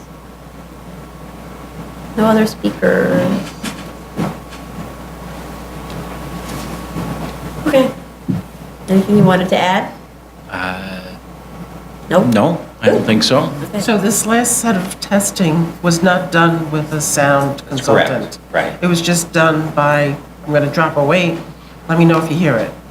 Yeah, I would say There were it was no no, there was equipment no was used. machines, there were no meters or anything like that. There were a couple of people from sort of both sides, if you will, sort of in both places at the same time, and, okay, we're dropping, like you said, dropping away. Right. But in addition, they've been able to hear classes going on. I don't know if that's what was just I don't know that that's what was You have no stated. classes going on No, yet? we have classes, no, Oh, of so course, they've we're been able running. to experience classes ongoing, Well, when see you if say- there's additional noise or Oh, other right, like types this of morning, noise, like for instance, music. there was a class, yeah, there are classes running today, Okay. so I don't know, there wasn't an indication that someone heard Mm-hmm. anything today or yesterday. I don't know what days, but yes, we've been operating, in general, we've been operating without exception, with the only exception of February 19th and 20th, when the gym was actually closed for the installation. All right. And you're going to give us the plans with the updated sound attenuation measures? With those new materials, we can do that, yes. Yes, need to. Okay. Right, okay. But you gotta come up. Yes, if you come up, please come up. Yes, she's part of the testimony. I don't feel like... Could you state your name again, please? Carlene Asadi. Okay. I don't feel like the weights will continue to be a problem. My only concern is the volume for the mic and for the sound, like what you were bringing up before. Because they give directions. If it could change later, you know. They give directions with headsets. Right, and also the microphone. music, yeah. Okay. Thank you. Okay. So, but I thought we talked about sound limiters. That's our And now. those are, so just with respect to that, I'm not, we have, let's see, with respect to, this was back, I think, when the sound engineers were more involved, there was a request by their sound engineer, Mr. Firestein, to make sure, and I think the BSA also asked for it as well, that basically that the maximum level on, we've got a limiter, we've got a sound limiting process that takes place with respect to the sound. Okay, but we've also, the meter is sort of set at maximum right now. So you can't go in and turn up the meter. The only way that someone could try and change the music levels would be to reprogram the system, which nobody has any intention of doing. We're operating at, the level that we operate is the maximum level we're allowed to operate, and we're at that place. Maximum level you're allowed to operate according to the limiter? Not, well, no, according to the, According to what? I don't know if I can explain it. You want to explain it? You're going to be better equipped to explain that. Please state your name. Adam Crowell, I'm the owner of Orange Theory. Nice to see you all. The limiter is in place. It's locked up behind a lot of metal grills. And the only way to adjust the limiter would be if you're a sound engineer and you connect a laptop to it and somehow it changes. I don't even know how that works. Our sound engineer with the neighbor's sound engineers decided on the acceptable limiter levels, and that's what it's been at for quite some time now. So the, Ms. Azadi's concerns are really about whether or not the sound ever went up. As far as the limiter is concerned, where it's set now, the sound is fine. It is. If you speak, you have to come up to the... Carlene Asadi. I'm concerned about the future. But, okay, so the So idea as of a it is limiter... now, as it is now, it's fine. good, it's Okay. fine. Okay. The idea of a limiter is, that's the limit. It doesn't get to go up, right? So the limiter is set at a certain point, which you'll tell us. That'll go into the resolution, and so we'll know, or on the drawings, so we know what the sound limit is set at, and then that's it. And if it changes, then they're not in compliance with the approval. Okay. Right, Jeremiah Kendraven, to address Commissioner Montanez's comment. I believe Orange Theory Fitness is full tilt. They're running the maximum number of classes they can run, and they're running it, I believe, Adam, this is a correct characterization, we're running at your volume that you'd like it to be run. And I think we're okay with it, right? Okay. And so it really was just an issue of, can we keep it where they're comfortable right now and not make it louder in the future Right. somewhat? Okay. Yes. Good. Okay. Great. Right. So I think it's fair that we give, I mean, you've been at this so long, give them a little more time to make sure they're all happy. You to work out your stipulations will include whatever those terms are in the resolution. You'll submit to us drawings that reflect whatever ultimately the sound absorptive materials and the are sound and the information. limiters, and then we can be done. Okay?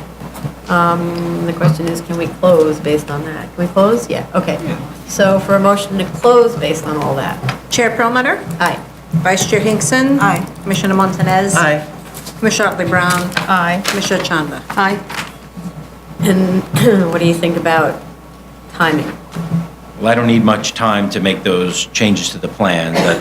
And in terms of working out with Mr. Kendreva, the I stipulation? think we've already, while we were outside, we went over, that language has been preliminary drafted. I'm sure we can, and we're generally agreeable to those terms. I mean, they generally, So I guess the question is, do you think you'd be ready on April 12th, for example, to come back? to come back for a decision? Or Yes. should we give you a little more time, like to the 26th? That's fine. I mean, so that would require submission on the end of March? Yeah, sort of the 23rd of March. Is that too soon? No, that's 2 weeks. That's fine. 2 weeks? Is it? Sure. Chairman, I believe we can make the schedule. Well, if his submission is the 23rd, when would Oh, do we you want to need do it like that? You don't want reply to just work together and Yes, get this fine. worked out? We can work together for the 23rd. Yeah, okay. So submission on the 23rd for a decision on April 12th.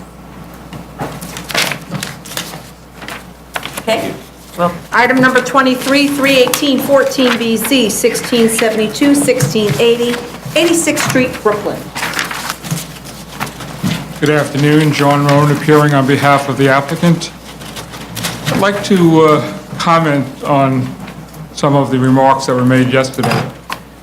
The first has to do with the observation that it's been 18 years since the site has a certificate of occupancy. I'm afraid that what's happening is the board is conflating two separate business entities. The first is Getty Realty and its wholly owned subsidiary, Lee Mills Petroleum, the owner of the property. The second is our client. Our client is Capital Petroleum Group. At the end of October 2012, there was a unitary net lease, sublease signed covering at least 10 properties, probably more. It was at that point that our client got involved. In fact, only at that point were they obligated to move forward with this, and did they have a right to do so? They came to our office then. So I just want to clarify that, you know, we take this very seriously, and certainly I don't want to diminish the fact that it's been 18 years without a CO, but as soon as we got involved, we are moving it forward. okay. And the second concern that I had was, if the board remembers at the January continued hearing, what I was asked to do was to prepare a very detailed listing of the open items along with our proposed conditions drawing, which I believe I have done. That's the letter dated February 10th. My sincere hope was that the board was going to consider then closing the hearing so that we could essentially give this as an addendum to our contractor for the purchase order and do this work now. One of the things I was getting from the remarks yesterday was that it might be possible that the board goes ahead and has a number of continued hearings so that we demonstrate photographically that each item has been complied with. I think that would not be a good use of the board's resources, and certainly, I mean, we can get this thing moving right ahead, and I would also offer the fact that we had a similar situation just recently on Baisley Boulevard, which I believe was calendar 5614. We have not only completed that work there, but we've gotten the certificate of occupancy. This hasn't listed it yet, but it was issued a few days ago. We're very serious about this, and we'd like to move forward. So, you know, we look at so many of these, and I don't have all of that information in front of me. Is there construction work that has to go on in association with this project, or are we just talking about cosmetic work? I mean, on that other one, you actually had some construction work that needed to be done, right? There is some construction work associated with this. The major thing is the wall on Bay 14th Street. We're going to, as the board suggested, we're taking out the windows that were installed. We're going to open it up to the way it was 40 years ago, and we're going to be bricking over the entire thing. Part of that project will include repointing the brick on that entire wall.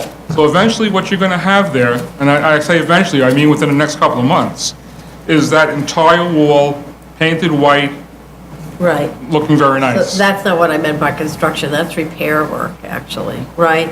Construction is when you're actually building a new structure or taking out an existing structure and replacing it or something like that.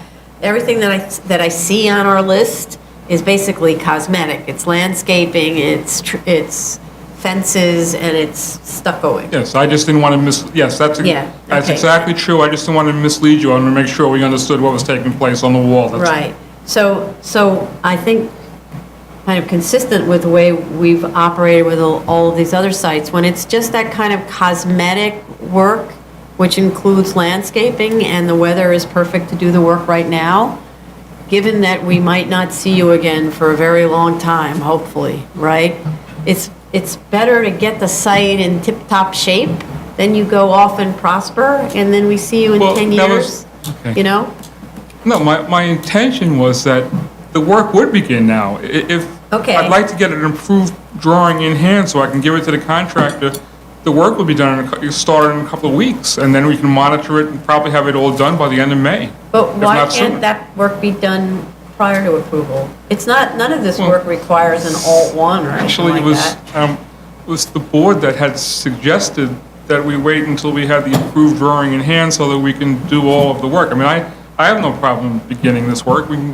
We're working with Cal Bay Contracting, they're our contractor. Right. And certainly, So why can't we just do we it like can do this? that. Well, there's one other thing that came up, let me bring it up. Since our last hearing, we spoke about the tree on Bay 14th Street. I contacted the Department of Forestry. Each borough has the Department of Forestry now. And I told them the pit is there and I'd like to put the tree in right away. I got a response back actually today while I was sitting here telling me that they felt that since it involves construction, that I need to build this paving plan. I don't... What involves construction? Planting of the tree. What? Yeah, it's, I mean, I'm going to follow up on it, but it's getting to be...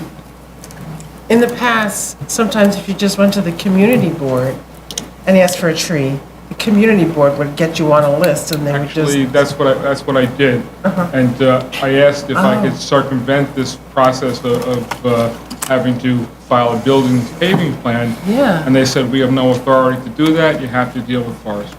Oh, my goodness. So that was... Bureaucracy. I spoke to the district manager at the community board here, and it's just, I mean... Okay, so how about this? Do the other work, apply for the street tree whenever that happens, All right, right? I'll do And you that. don't have to put the street tree in while we're waiting, because the builder's pavement plan I would ask... take you a long time. There's already a tree pit, did you? Yes, I explained that. Actually, I sent the drawing and I sent the photograph. There's one thing I would like to address, and I know you're not going to give me a decision on it now, but just for your consideration. Capital Petroleum is, the person that's proactive here now, the group that's proactive. I know that dealing on Baisley Boulevard, which is I think 5614, the board imposed a 5-year term. It's really my hope, we've already demonstrated there that we are serious about doing this work. I would ask the board please to consider a 10-year term. That I think I'd be willing to do if we got this into good shape.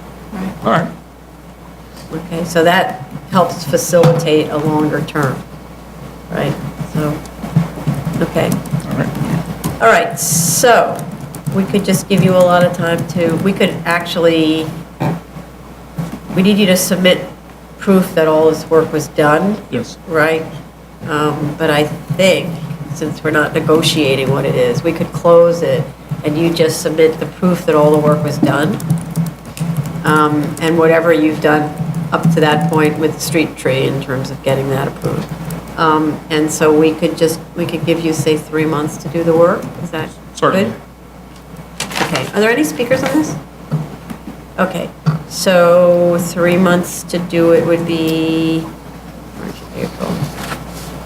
beginning of June, you say? Sure. So hearing a decision on June 2nd, Yes. which is a Thursday, actually, with a submission by May 18th. That's very fair. Okay. So then, for motion to close? Chair Perlmutter? Aye. Vice Chair Hinkson? Aye. Commissioner Montanez? Aye. Commissioner Otley Brown? Aye. Commissioner Chanda? Aye. Thank you very much. Thank you. Item number 24, 7115BZ, 448 West 22nd Street, Manhattan.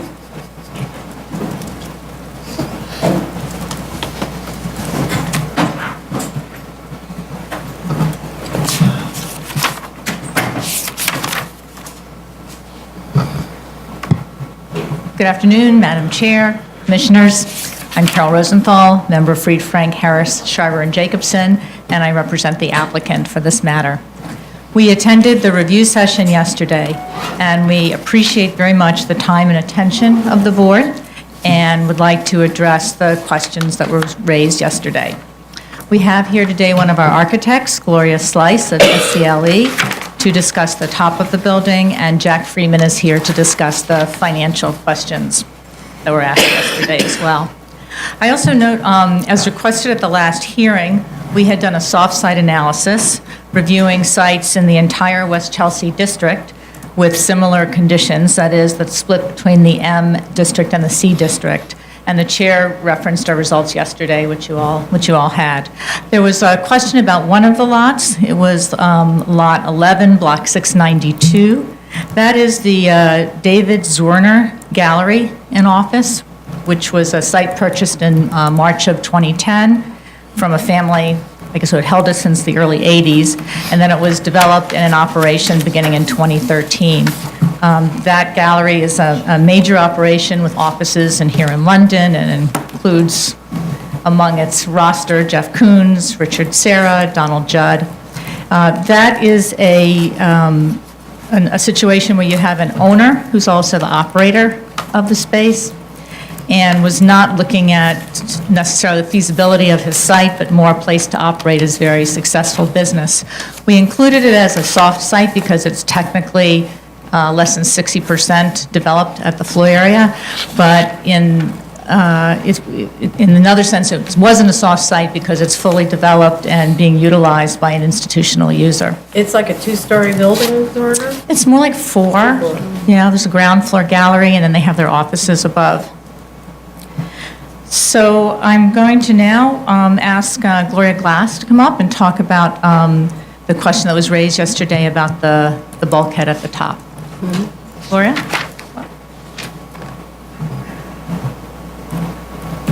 Hi, I'm Gloria Glass. I'm a partner at SLCE Architects, and I'm in charge of this project.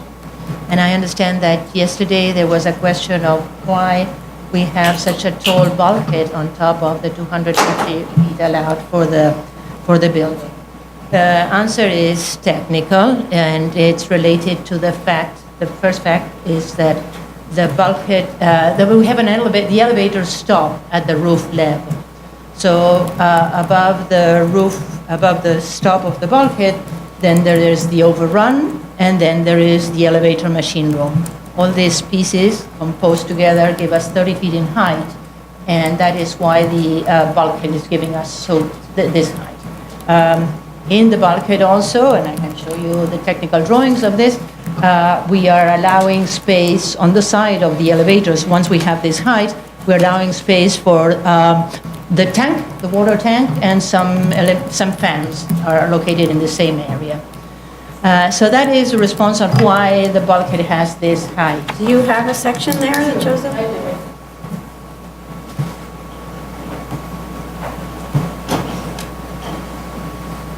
See from there, or do you want me to bring it nearer?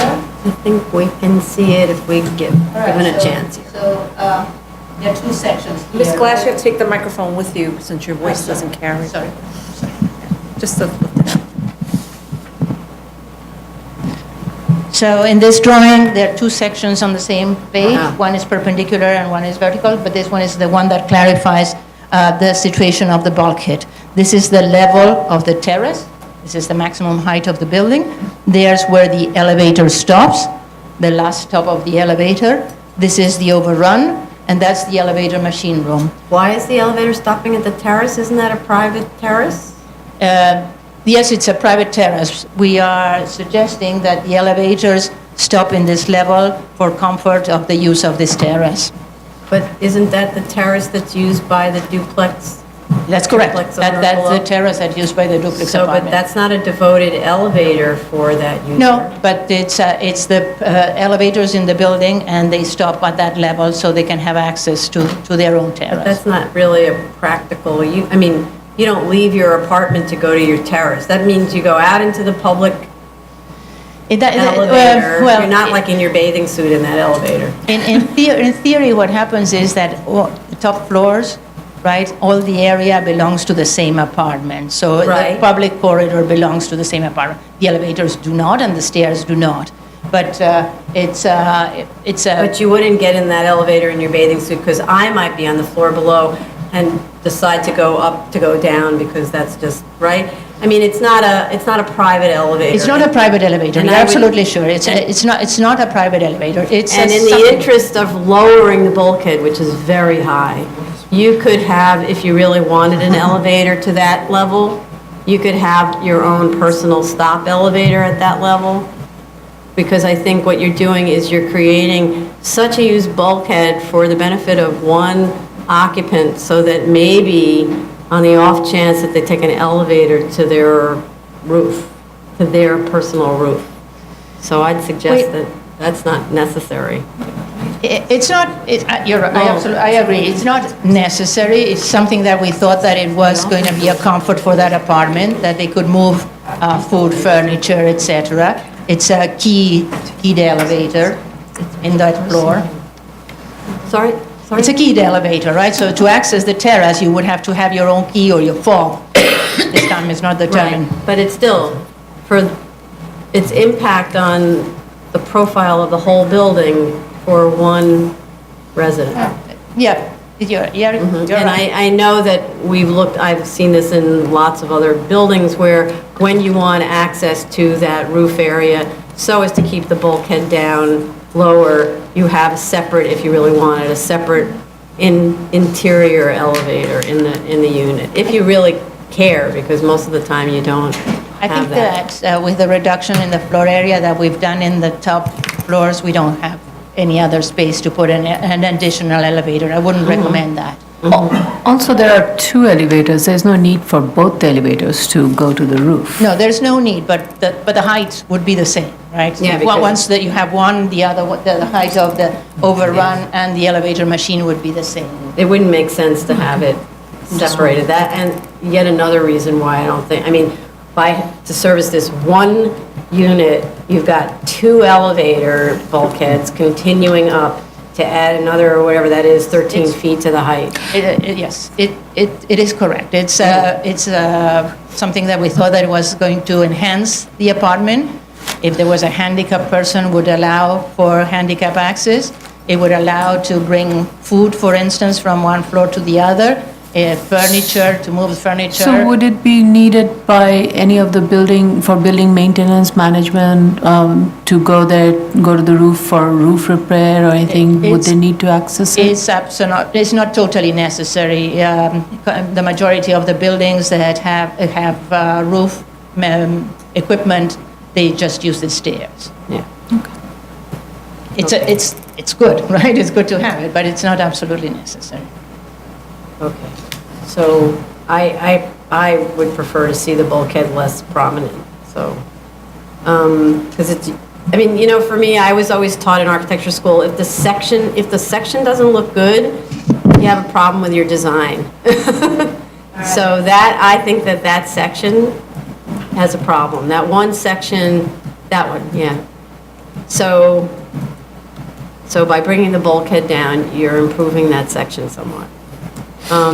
The other question that I have, because I know probably you've been rushed in terms of coming up with a solution for how to deal with that roof area, and that you may not be aware of, but once the board grants an application, the drawings that you submit are the drawings. That's what you have to actually submit to the Department of Buildings.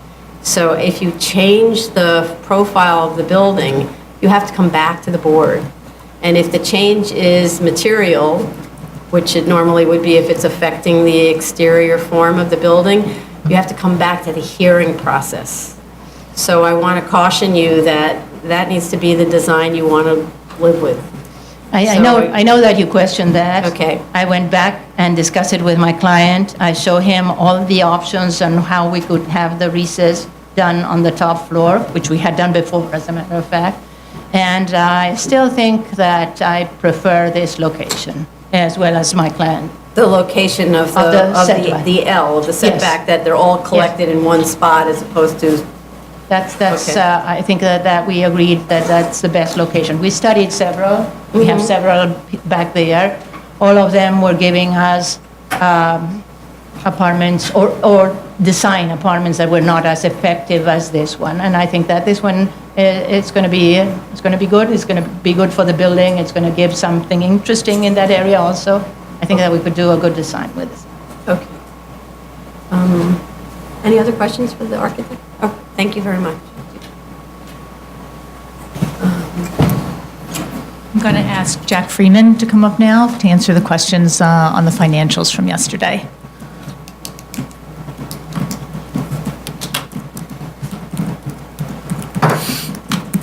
Good afternoon. Jack Freeman here on behalf of the applicant. I was at the review session, and we went back and tried to craft a response to the questions that were raised by Commissioner Oppenheim. Okay. Couldn't we just confine your responses to a couple of things?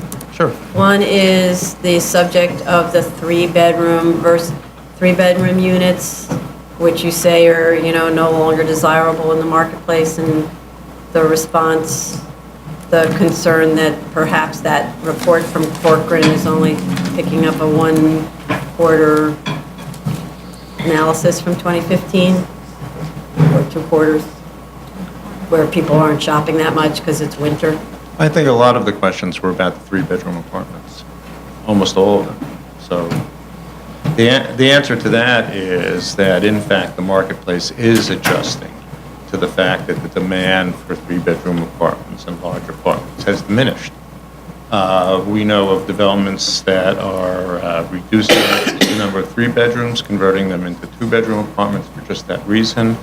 And we also know of developers who are only developing small apartments and buildings going forward today in the vicinity of Chelsea. So I think our response to that is that the Corcoran report is identifying the fact that, and it's really important to look at it this way, they look at apartments that are 3+ bedrooms. That includes 4-bedroom apartments, 5-bedroom apartments. All of their statistics are dealing with apartments which are 3 bedrooms or bigger. So it tends to skew the information if there are exceptionally large apartments, exceptionally high-priced apartments in terms of the dollar value of those apartments. So we think that we look carefully at that, and we believe that our sense is that the market is shifting, and the Corcoran report does reflect that, although I do agree it's hard to measure that from quarter to quarter. That's our sense of what decisions are being made by the development community now. So, but then why would the Norman Foster building next door have so many 3 bedrooms and not be retreating? Well, the Norman Foster building doesn't have so many 3-bedroom apartments. It has 18% of its units are 3-bedroom apartments.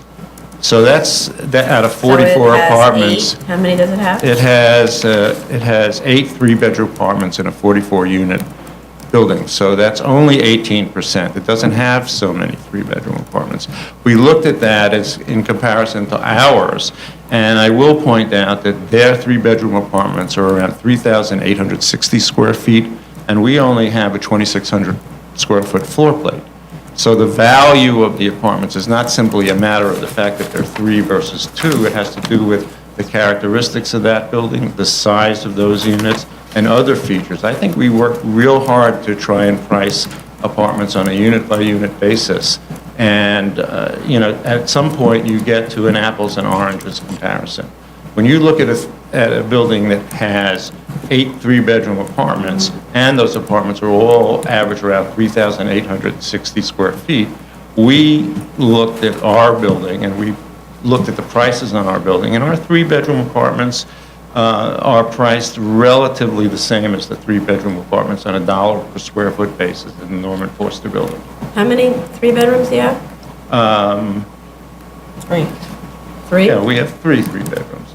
But they're again, our 3-bedroom apartments are around 2,600 square feet as compared to You have it apartments that listed are at around 3,800. Yeah, you have them listed at 2,800, and the interesting thing is that in the floors that you have 2-bedroom apartments, you're only accounting for 2,540 square feet of selling space versus the 2,800 square We feet of looked at selling that space. yesterday. So there's a loss just for having the 2 bedrooms I think that that... you're devoting to some sort of common space. I would defer, we rely on what information, Commissioner, we get from the architect. So if you look at it, what happens is, and again, I don't know how they do their measurements, but when you have one apartment on a floor, essentially you're losing common area. But you're also retaining, and we went back last night and tried to do some measurements, you're also retaining stuff that's some limited common area. So I don't think that the differential in the floor is as great as the architect reported in their drawings. We can clarify that. But again, we're talking about a floor plate that's in round numbers about 2,600 square feet.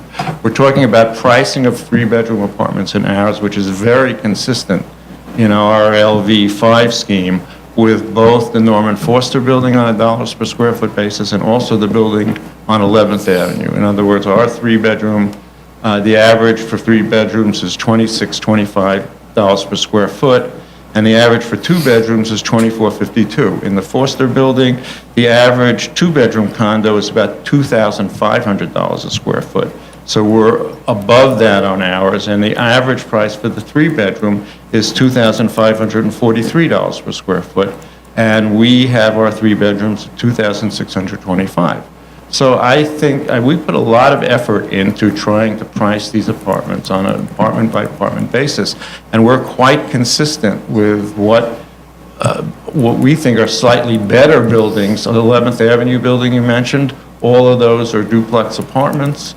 We're right on line with what they're charging at $1 per square foot. Right, but aren't the numbers that you just quoted, the 3 bedrooms at 2,500 a square foot, aren't those adjusted averages of the 3 bedrooms of those? Yes, and we review believe comps? that they So have you've to be already adjusted. When you compare a 3,800 square foot apartment with a 2,600 square foot apartment, you have to make some. Right, but not all of the adjustments in your adjustment scheme have to do with the size of the apartment. No, You're that's- taking a 20% adjustment for location. We think that... And that's what's going into this adjusted price of $2,500. Well, both So of these buildings have... You're not We're really not a aligned corner with what the building. If comps you are go showing. into the Foster building, if you look at the views that they have south, the downtown views are fantastic. We're still a mid-block building. If you look at the 11th Avenue I'm building, sorry, it fronts on a why park. are you a mid-block mid-block building. building? Why are you a We are mid-block? not a corner building. But you're one lot off of the corner. And there's a low building next to you. How are you That a will mid-block never building? get higher. Okay. We think that the Foster building has a superior location, and we also believe that the apartments are... Can you explain what you mean by superior location? I don't understand that. It's a corner building. But how is this building not effectively a corner building Okay, because it's got a very Well, short if building next to we it? look across, one of our views is the Foster building. But one of their views is your building. Right. But most of their views are to the south and to the west, and those views are fantastic.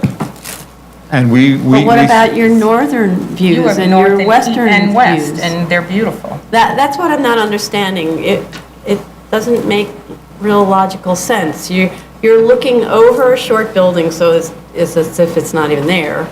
And you look, some of the apartments look due west and north, and I don't know at what point they get obstructed by Annabelle Seldorf's other project, which is the only other tall building that blocks that perspective. But you could actually tell from the photograph, actually the perspective that was provided, where there's a a very clear shot to the project where you can see who would have a view right to the river? This was, again, Madam Chair, this was our consideration. We felt that the difference in their building and our building warranted adjustments. Right. They have significantly greater unit size, they have No, just to significantly stay with greater. location, because you broke it down into different things, so I'm trying to understand such a huge Well, discount we think the for 11th Avenue location. building fronts on a park. It has unobstructed views to the river, in addition to the fact that it has... What park does it front on? There's a piece of the West Side Park that it fronts on directly across the street from a park. But this fronts on a park too. We're We don't casting a front on a shadow park. on the park. Our building doesn't front on a park. It's casting a shadow over the park. The park is, and the only thing that's not, there's a little building in front of it, right? If we're just talking about views, right? Because the Norman Foster building isn't on a park, right? No, we're saying the 11th Avenue building is also a The superior 11th Avenue location. building, Fronts on a park. That one has a park further up. Yes, That's right. okay, that's fair. But what about Norman So Foster? we felt that the Forster building is a corner building, and that is a superior location. I don't know Okay. how much further we really want to extend the discussion, but when we looked at it and we valued our units as compared to other units in the marketplaces, which is what comparables do, our feeling was that the Forster building was a superior building And so then the other on question. many scores. And the other question is, you said that the units are smaller, but to compensate for their size so that you wouldn't adjust for size, what about duplex units instead of simplex units? Then you could get the $500 more per square foot. I don't know that that's really the case. I mean, my sense is, and the developer makes a decision as to what risks he wants to take in the marketplace. And part of that decision is how many 3-bedrooms, how many 2-bedrooms, how many duplexes. And I'm not sure that at the end of the day, you would get additional value that would be meaningful in this building by changing from simplex apartments to duplex apartments, or by increasing the number of 3-bedroom apartments, because we don't think that the value per square foot, you'll get the added value per square foot. The added value in the Foster building has a lot to do with their amenity package. It has to do with many things. And we think all of that size, we're not going to get bigger units. We're not going to get 3,800 square foot 3-bedroom apartments. We have a floor plate that's quite constrained. Well, you would if you made them a duplex, you'd make, right? So, but to say that you can't get it doesn't mean that you can't get it on your simplex But floor, we're not, right? what I'm saying is on a dollars per square foot basis, making them duplexes. In other words, if we created 3-bedroom duplex apartments, we would lose someplace else. We really have a constrained envelope that we're building within. And I think that has an effect on the value that we got. And again, I'm not the risk taker here. No, well, you represent the risk taker. so I represent okay. the risk taker, and I also, we have spent, I think, a terrific amount of time and done a pretty good job of trying to come up with what the value of these apartments would be on an apartment-by-apartment basis. And in order to do that, we looked at lots of buildings in the marketplace and what they had and how they differ from ours. And on that basis, we made a decision as to what we thought the value of these apartments would be, and it's pretty consistent. Let's go on to the parking space.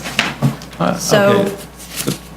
Sure. you took these reductions to get your parking space down to 350,000 a square foot, and I find that curious, given on another project, using exactly the same comps, when that other project, which is on 110th Street and with a view of Central Park, the value, wasn't the market value 400? 500,000. 500 was the It was not adjusted for location or anything. Right, so, Well, are we talking about that project or this project? no, but the fact is, comps are comps, they're the same comps. Well, but So it seems. But there is a difference. That was a parking garage that you drove in from the street. There was no attendants involved. We think that when you suddenly have to move your car vertically, when you have to have an attendant involved in order to get your car as opposed to just the garage door opener, all of that affects the value of the spaces. But do you necessarily need an attendant? Because one of your comparables here is a garage that's on another floor that's accessed by elevator, and you have it listed as an unattended garage in your comparables. And so the space for that. It's got a robotic parking system. That's a robotic parking system? Which has a robotic parking system? The We understand unattended it. one. Okay, this was, I believe, Crosby Street you're talking about. Crosby Street, Right, 42 Street Crosby. has an unattended automatic parking system, as we understand it. And is there a reason not to do that here, for example? Attended versus We think unattended? the cost relative to the number of parking, I mean, we did look at that. Some of the alternatives we had did have that. So now what we've done is we've reduced the number of parking spaces significantly. So We think that we're talking about so few parking spaces that if we increase the sales price of those parking spaces, which we could do if you think we need to do that for the record, No. it's not going to significantly affect the feasibility. What I would love is that you give detail as to what that $150,000 discount is going towards. Because if you're going to say that the cost of having attended parking is worth $150,000. We'll do that. We need to know why, because I'm We'll thinking to document myself, 3 employees, 24 hours in a day. No, it's a 5-person shift that do 24 hours a day, including weekends and holidays. So you need a five-person staff to get the flexibility for weekends and holidays and vacation time and 24-hour service. But we'll detail it. Okay, I don't have a problem with it. All I'm saying is, at the end of the day, the difference of $50,000 in a space is not significantly going to affect the feasibility of the project. Also, could you justify your 15% adjustment for location? Because I'm not quite sure why you would have that here and you didn't have that for the parking spaces, same comparables, parking spaces up in Harlem had no locational adjustments. Here, parking to me is more of a premium We'll than be up glad there. to follow up with some detail for you. Great, okay. Okay. I think there was a question that was raised about the site value and the depreciation Yeah. factor. We looked at that. I just want to point out that we agree 100%. It's a functionally obsolete building for manufacturing purposes. However, in the early 90s, DIA took it over. They turned it into a museum. It was used as a museum for almost 20 years by DIA. It had a second life to it, so we felt that given the history of the building, it had a longer life than the 94 years, which would have been its absolute And do you life. remember the song, "A House Built on a Strong Foundation Will Last Very Long," Harry Belafonte? This is built on a questionable foundation at this point in time, and I don't think that you can call that We'll be kind of a glad building. We did look at that, and we can certainly shift the depreciation factor from 50% to 38%. It does not create a feasible project, the reduction in the value of the land. So we'll be glad to do that. We looked at it. We want to make sure that when we come here, we're standing on a good foundation. Okay, so to speak. Okay. I think that covers it, right? Well, the other questions had to do with the pricing schemes between the as-of-right and the lesser variance in terms of getting your apartment pricing correct. And if you look at your pricing schemes in your as-of-right versus both of your lesser variances, you'll notice that on the 16th, 17th, 18th, 19th, and 20th floors, your prices per square foot are actually less than your as-of-right apartment pricing for those same floors, which is hard to believe because this is a slimmer tower in the as-of-right, which you're arguing is not as attractive a project with smaller floor plates. So the height is the same, so I don't understand why the prices are so much lower. We'll see if we can answer that question. And then while you're at it, you probably should adjust the pricing between your A units and your B units in your lesser variance to reflect superior view, inferior view. Because it's not very believable that A, which I believe it's A that faces the river, is going to be priced the same way that the B line that does not face the river is going to be We'll priced. take a look at that as well. But I think we can answer all those questions in a follow-up letter. Okay, thank you. Commissioner Montanez, did you have questions about the engineering issues? No, I think what they submitted was very helpful. Okay. I Is there any more also, questions? well, thank you. Okay. I also thought that the engineering were responsive to the unique characteristics on the site. Okay, I think that might have been it. Were there any other comments? Okay, are there any speakers on this?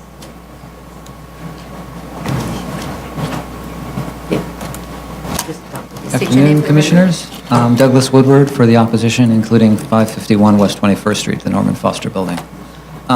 Just in terms of the three-bedroom discussion, we do have 8 three-bedrooms. We also have 4 2.5s. They're not strictly speaking 3s, but they're larger than a normal 2, and they have an extra room, which is a den.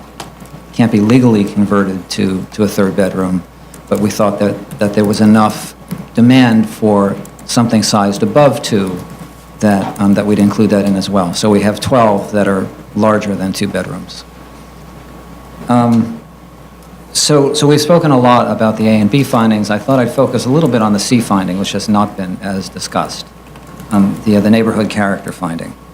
The City Planning Commission rezoned the largely M15 area in 2005, and since that time, there have been no developments that have asked for relief from the bulk or use restrictions there. And in fact, one of the sites that applicant cites, the David Zerder Gallery, designed by the same architect on almost exactly the same size plot, the same split lot condition with the same 2 zones, and in fact 75% within the manufacturing district rather than 50-50, that was able to develop as a conforming building.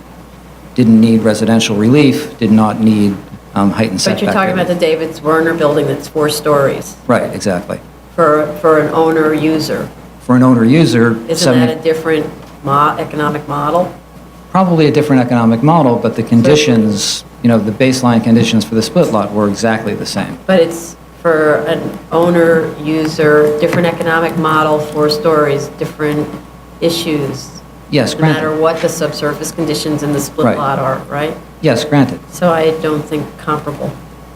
Okay, I'm citing it for, the fact that there had not been any relief granted to 551 either for a split lot condition like this. And then I thought I'd just cite the City Planning Commission report on exactly this issue. They preserved 2 small areas of the M15. Remember, the M15 used to be much broader. And they said that they did that in order, and this is a quote, "to provide locations for the existing gallery district to develop free of residential pressures." So these were specifically meant to have galleries of whatever size and ownership arrangements to be preserved for the mid-block without residential use. They also made it clear that the maintenance of the bulk in the mid-blocks was very important as well. And again, a quote, that they kept the height at 135 feet to ensure that new development is consistent with the existing bulk of the mid-blocks. And they further stated that these controls tailor the permitted envelope of new development to a fine-grained level based on contextual site conditions and the existing built context. And we feel strongly that the applicant has advanced no planning or urban design argument in support of increasing the height by over 115 feet, given that the 7 feet that gets added for the floodplain to actually give the first breaking of the envelope within the mid-blocks that city planning felt so strongly should be preserved. And just to those 2 points, I just want to point out that on this project, gallery use is the proposed use on the ground floor. Is it ground and second or ground first floor with the extra height? Right. So it's still a gallery use in the M district. and that the only place that we're talking about having any modification in height is 10 feet inside the zoning district boundary. It's not for the entire lot, it's just that 10 feet. Right, much better than the 18 feet it was originally, but still, Correct. you know, once again, the only project that has ever asked for that relief, Hence its unique character. if that's the finding. Okay, thank you. Any other speakers? Good afternoon, Stuart Klein and Slowick. My comments will be brief. To begin, I'd like to thank the board for doing a very, very excellent job in analyzing what I believe, and I think what the board stated on the record, is a rather elusive application. I would classify it as disingenuous because all the facts seems to change, as do the numbers. But I only want to address today the A finding. And I know the A finding is proposed as an aggregate of findings, but what I'm concerned most about is the site conditions. And I think they can be best characterized by borrowing a term that was used in the course of today's presentation, and that was, "I'm not sure by the end of the day." Well, in the September 14th letter by Musil Rutledge, it said it is likely that the adjacent buildings also have problematic foundation systems and that the buildings could be contracting one another in a delicate equilibrium. This characterization was carried forward in the December 30th, 15 submission by the applicant, once again saying that these buildings could be contacting one another in a delicate equilibrium, with each building relying on the other for support. What's interesting is you have to juxtapose that to the TR1 that was submitted by a structural engineer for the prior owner in or about 2012 or 2013, wherein he asserted that this building, the applicant's building, is structurally sound and not dependent upon any contiguous building. And I don't quite understand how any portion of an A finding, whether it's an aggregate finding or not, can be based on surmise. They could certainly go into the building next door, or they could see what the lateral pressure is being brought by the next door buildings, if they are at all, and how they can be addressed. Right now, they're just assuming that there's something wrong there, and they're asking you to accept that not as an assumption, but as a fact. And the final suggestion I give to the board is, in the Rutledge report from December 30th, 2015, it said, "We therefore recommend the performance of additional test pits across the footprint of the existing building to determine the extent of the degraded piles." A, that was not done.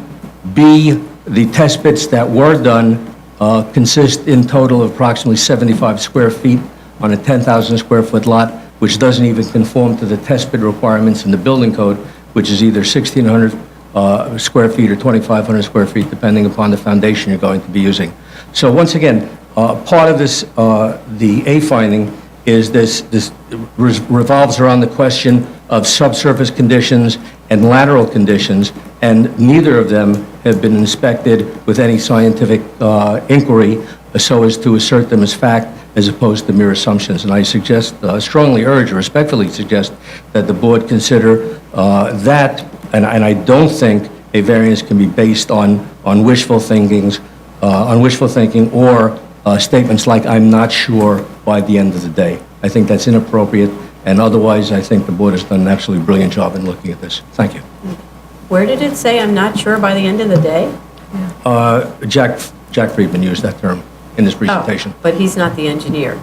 No, but I think that characterizes the whole application. Oh. Nobody is sure by the end of the day exactly what the facts are. Maybe it was a bit too cute on my part, but I thought everybody would pick up on it. I apologize. Any other speakers? Okay. Carol.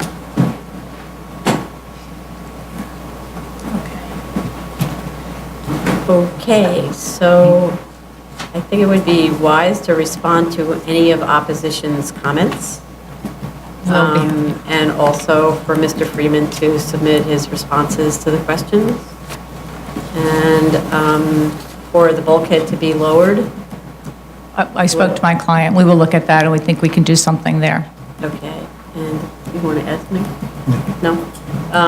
Anything else that we want to see submitted on? No? Okay. Okay, so I don't think, I think that if you answer those, we can close because we heard the responses. I had prepared a letter. I'm just going to hand it out. I thought it'd be nice to summarize all the things we've done to date, but you guys know it pretty much. I mean, in terms of shifting the building over and the parking and all of that, and also kind of where we are now in terms of the remaining waivers. So I'm going to submit that for the record. Okay.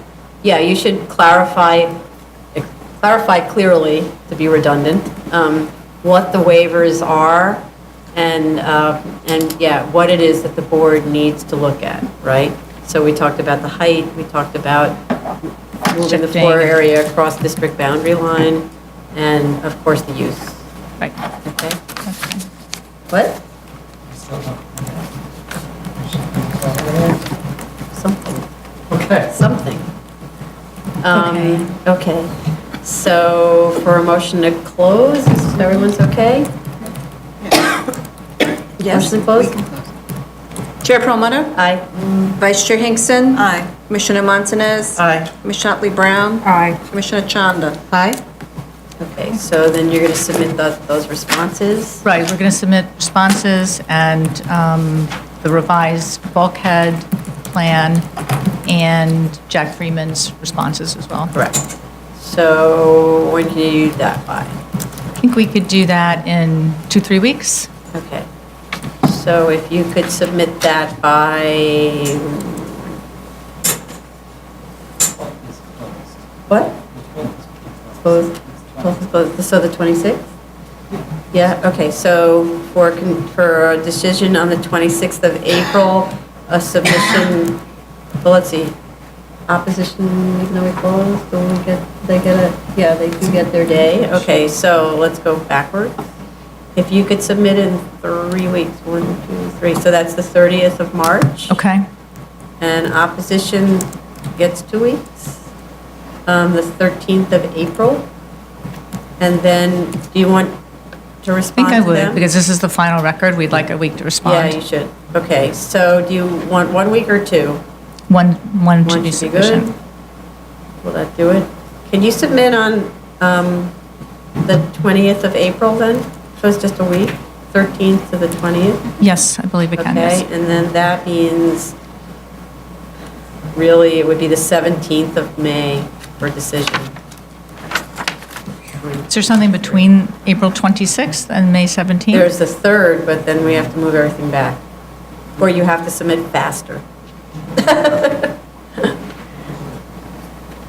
So, if we go backwards from what was the day, May 3rd? If we went backwards from May 3rd, that would be 1, 2, 3. You would have to submit your response by April 13th. They would submit theirs April 6th. You would submit yours... No, wait. Yeah, April 6th? Because they're just getting a week to respond to you. To clarify, April 13th would be the reply, April 6th would be the opposition, and 2 weeks before that, on March 23rd? No, 3 weeks before that. March 18th would be your submission. They didn't know you were. Yeah, sorry. March 16th would be your initial submission, which is too soon. That's next week. So I think you have to go with March 18th, would that? Sorry? No, the March 18th is fine, but I don't think that's what the chair was saying. March 18th, you can submit in a week? 10 days. In 10 days? Yes, we can. All those responses in 10 days? To be right? To be the end? Are you sure? We don't want to reopen? Really, we don't? I think you should go with what we talked about before, which is May 17th. June 17th. No, not May. May 17th is the decision date? Yeah. Give me the numbers. Okay, let's do that again. 1, 2, 3. So initial submission, March 30th. Okay, so it's back to 30th, okay. Right? Opposition submission, April 13th. Okay. And then cert April applies for So tours. reply the 20th Of April. of April, then 1, 2, 3. So then That's May 17th is the decision date. Okay. Okay. Okay, Yeah. thank you You all. able to do that already? Already closed. We closed. We closed already. Close. Thank you. Thank you, everyone. Thank you. New cases, item number 1, 12615BZ, 1782 East 27th Street, Brooklyn. Ooh, careful. That chair always grabs people. It's the corners, yeah, it's just tight in the corners. I don't know what else to call it. I don't know what else to say we're doing. We do this all.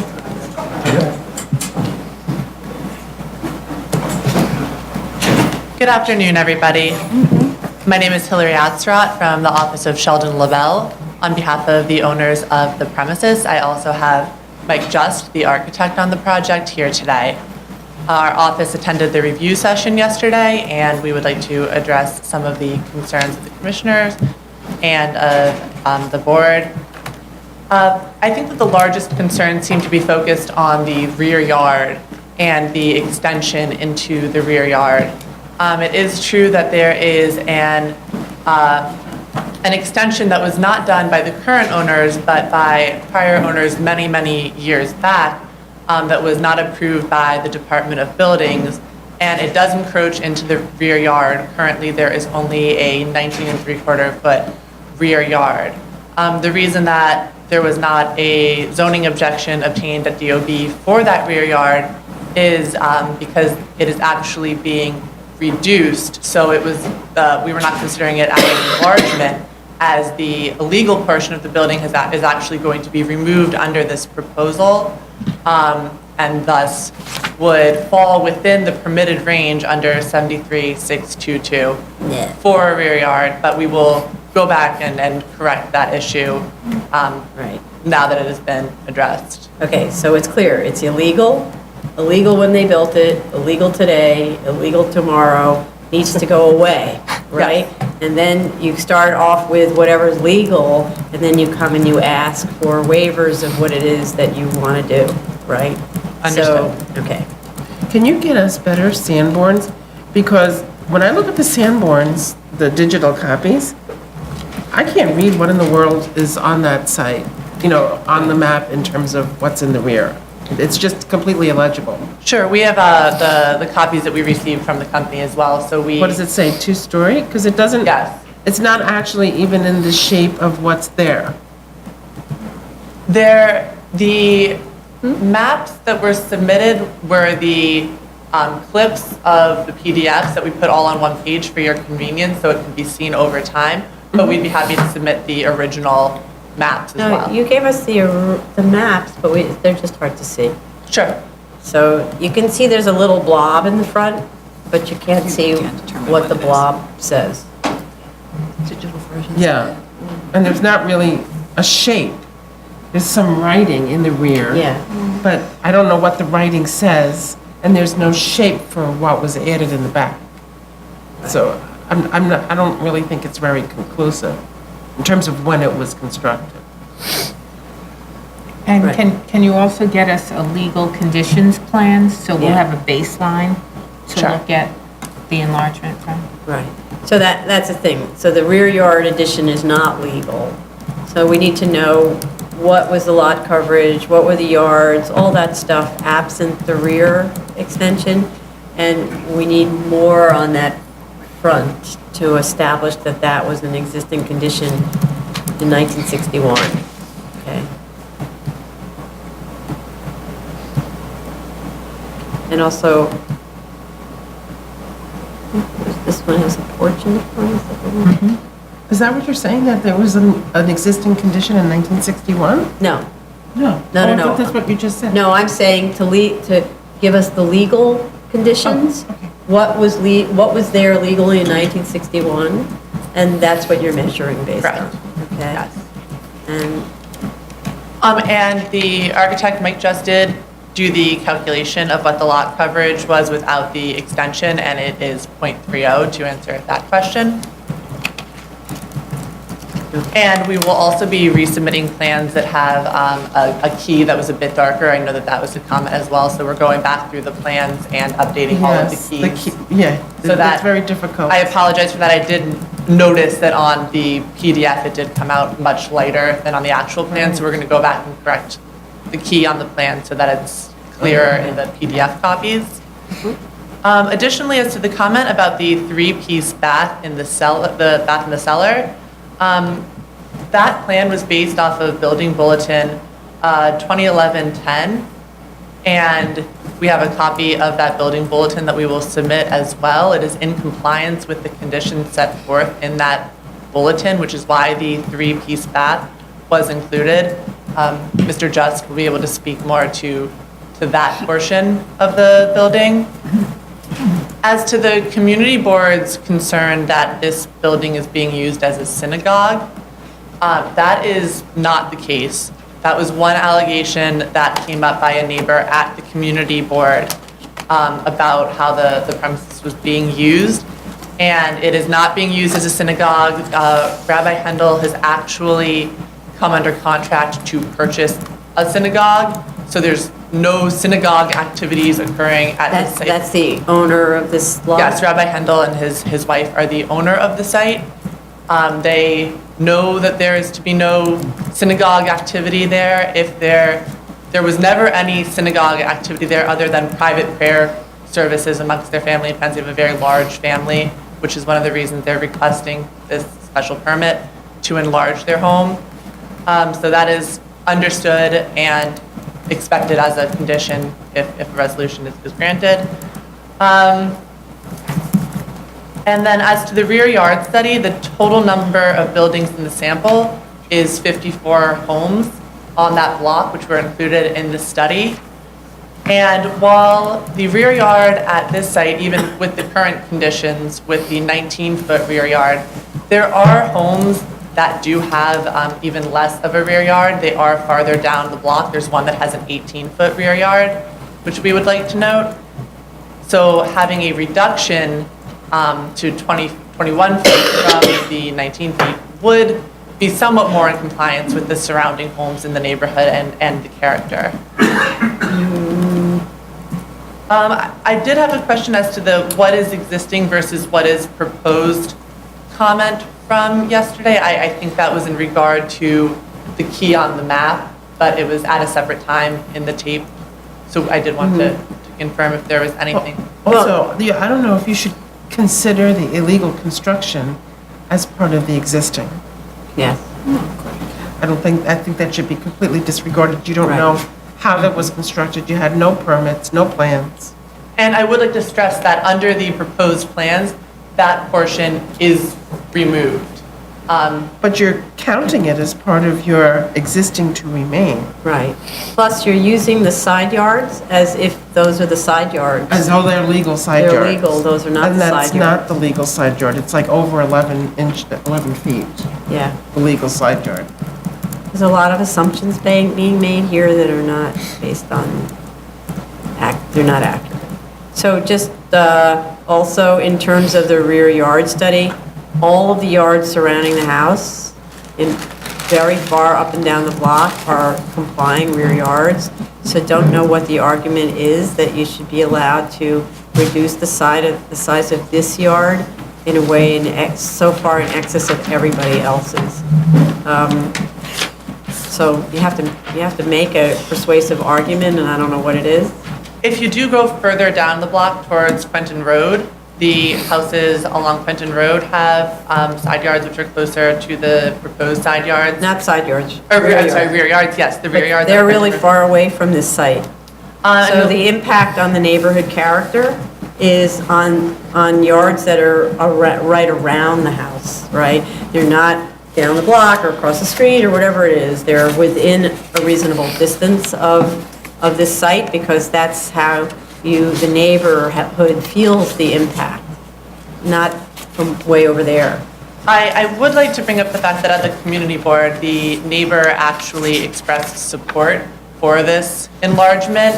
So while I could understand concerns over in addition to the side yard, which the neighbors did not see on the plans and did not agree to, the neighbors around the premises have actually voiced their support for this plan. And additionally, the rear yard, as it exists, while it is true that it is illegal, is a condition that has been in effect for many years that the neighbors at the surrounding homes are used to. They are all residents who have been in this community for quite some time. And while I understand the concern over the neighborhood character, enlargements of this type are quite common in this area, and the rear yard will be reduced from what the neighbors are currently, the encroachment will be reduced, so the rear yard will actually be larger than it currently is, which arguably is a benefit to the surrounding neighbors. It's a one-story, a current illegal one-story extension, not two,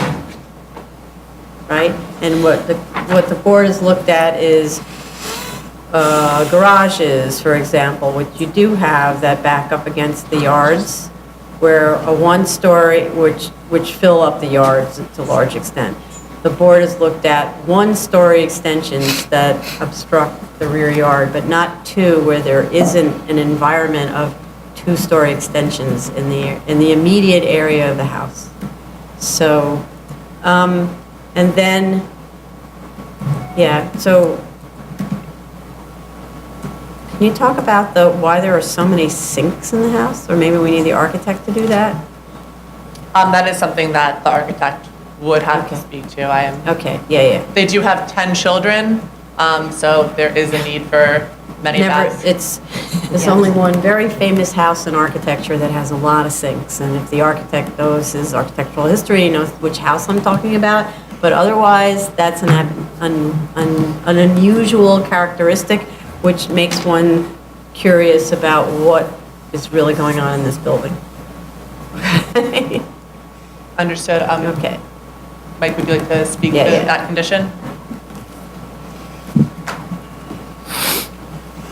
Good afternoon. Michael Just from Just Architecture.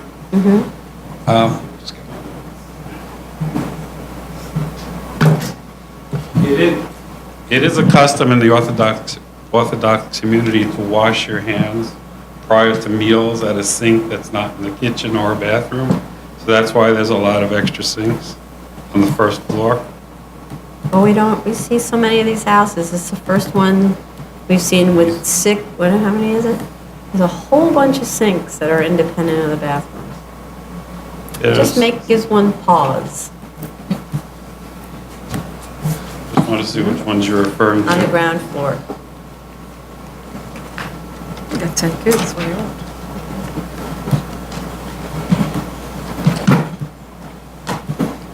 There are Three more than its two first-floor powder rooms require. There we go. The library in the back is for exclusive use of the rabbi, that bathroom. That's another one of their customs.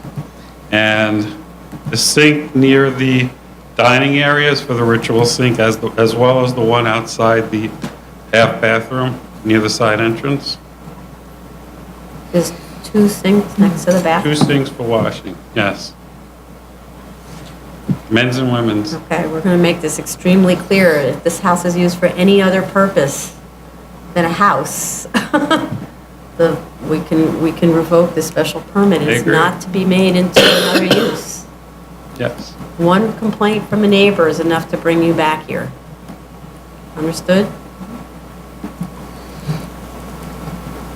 Okay. So what do we do about reducing the hugeness of this house, which is out of character with its neighborhood? I'm going to have to talk to the clients to see what they're willing to give up. I can't make the decision. The house is today. 10 feet taller than it currently is, and it has a 12-foot, 10-inch high attic, which it doesn't need to have. If you look at it against the adjacent properties, it's towering over the neighbors. You're supposed to, so architect, speaking architect talk, Yeah. right? The design of the house is supposed to comport with neighborhood character. So if you were designing the house and you're still meeting the programmatic requirements of your client, but you're still designing the house and you tell your client, look, the house really needs to meet with neighborhood character. I'm not going to do this thing because the house is too big for its neighborhood.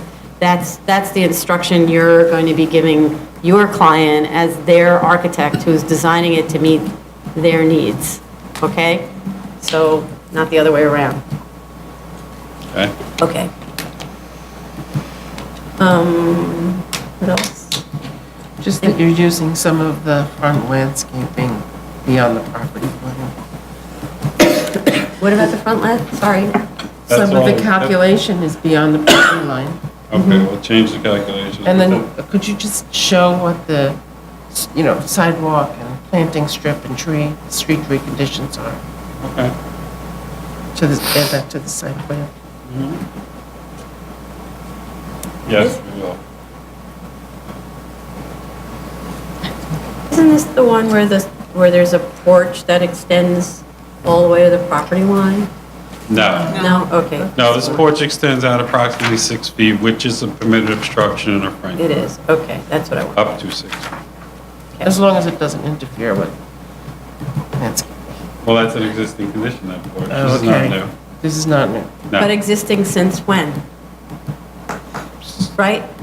You already It have a needs to be very an existing pre-61 condition in order to count like that, right?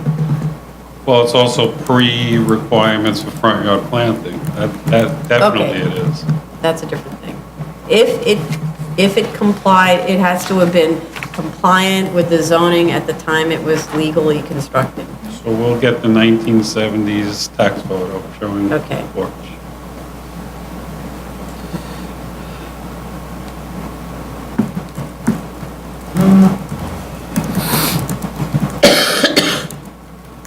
Okay. Anything else, anybody else? Do you need me to clarify the TPPN about the 3-fixture bathroom? You could submit it, you don't need, we didn't see it, so you could submit it. Okay.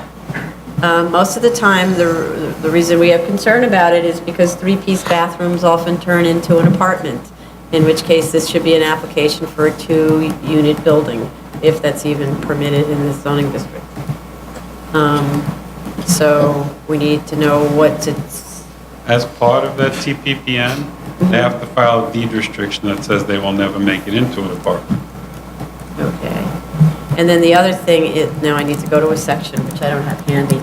Is this a subterranean cellar? I mean, is this really a cellar? Yes, it is. So the other concern, of course, is that you don't turn it into a unit, even a sleeping place, because cellars shouldn't be occupied for sleeping, Correct. right? So then you might ask, why do you have a three-piece bathroom in a place that you're not going to be used for sleeping? So what's the answer? Again, the rabbi wants to take a shower down there. Because? I did never ask them that question. Well, Council, with respect to the washing basins, are those standard fixtures shown on the plans? I don't have the plans. Yes, they are. They are? They're laboratory sinks. Thank you. multiple lavatories. Hillary Atzerodt for the owners. I would like to also point out that while the house is a large home, of the 95 homes in a 400-foot radius of the premises at issue here, there are 11 that have an FAR of 0.9 or above, going up as high as 1.03. So while it's a large home, there are other homes within an immediate radius that are also quite large. So whether a home, whatever the floor area ratio is, and by the way, one of the tests is what's the character on what's known as the social block, so both sides of the street. On the social block, there are 4 houses on the block that have between 0.86 and 1 FAR, most of which are less than 1. There's only one that's 1. I think it's 1.03. But it's not only FAR that speaks to the size of the house, it's the massing. So you can actually have a house that has 0.5 FAR, but it reads like a 10 FAR house because it's just got triple height ceilings and all that stuff. So what we're looking at is the massing of the house and not specifically the floor area ratio in this particular question. Okay? Understood. And as for the three-piece bathroom as well, Rabbi Handel and his wife expressed to me that with the large number of children, they were hoping to have extra bathrooms just for the convenience as well to have, with 10 children, additional restrooms. Okay, I don't know how anybody polices whether they're sleeping or going on the base in the And a cell. deed restriction would be filed under the conditions set forth in that memo for DOB to get the approval. That's pretty hard to enforce. Understood. Okay. All right, are there any speakers on this? No? Okay. What's interesting is on this block, there are two building types. One is the triangular roof and the other one which is kind of the A-shaped, and it alternates back and forth. It's kind of just an observation, just another part of the neighborhood character. Right. Part of it. Well, it's more than an observation, it's part of the neighborhood character, and so for the architect, please, you are looking at the character of the neighborhood and how your proposal fits in with the character. So your addition should be respectful of the character and cognizant of it and performed accordingly. Okay? Okay, so we need a lot of work here. I'm thinking 6 weeks for a submission, probably.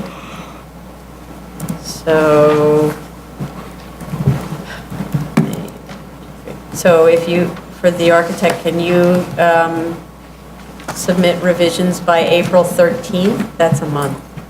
Is that not enough time? That's enough time?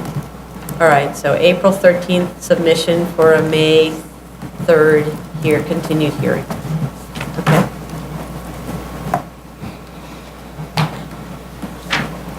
Okay. Item number 2, 17715BZ, 432 Alburn Avenue, Staten Island.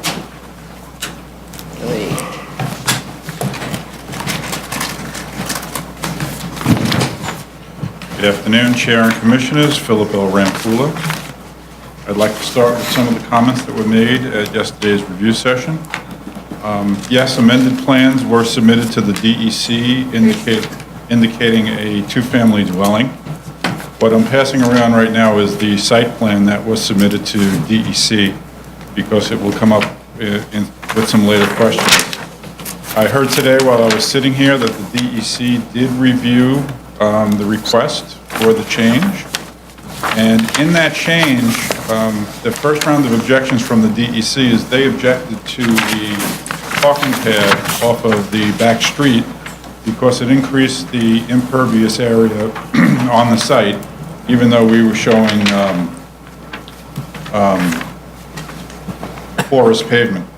So what we did, and if you look at the DEC site plan in front of you, we took that third parking space and we flipped it to be in front of the garage.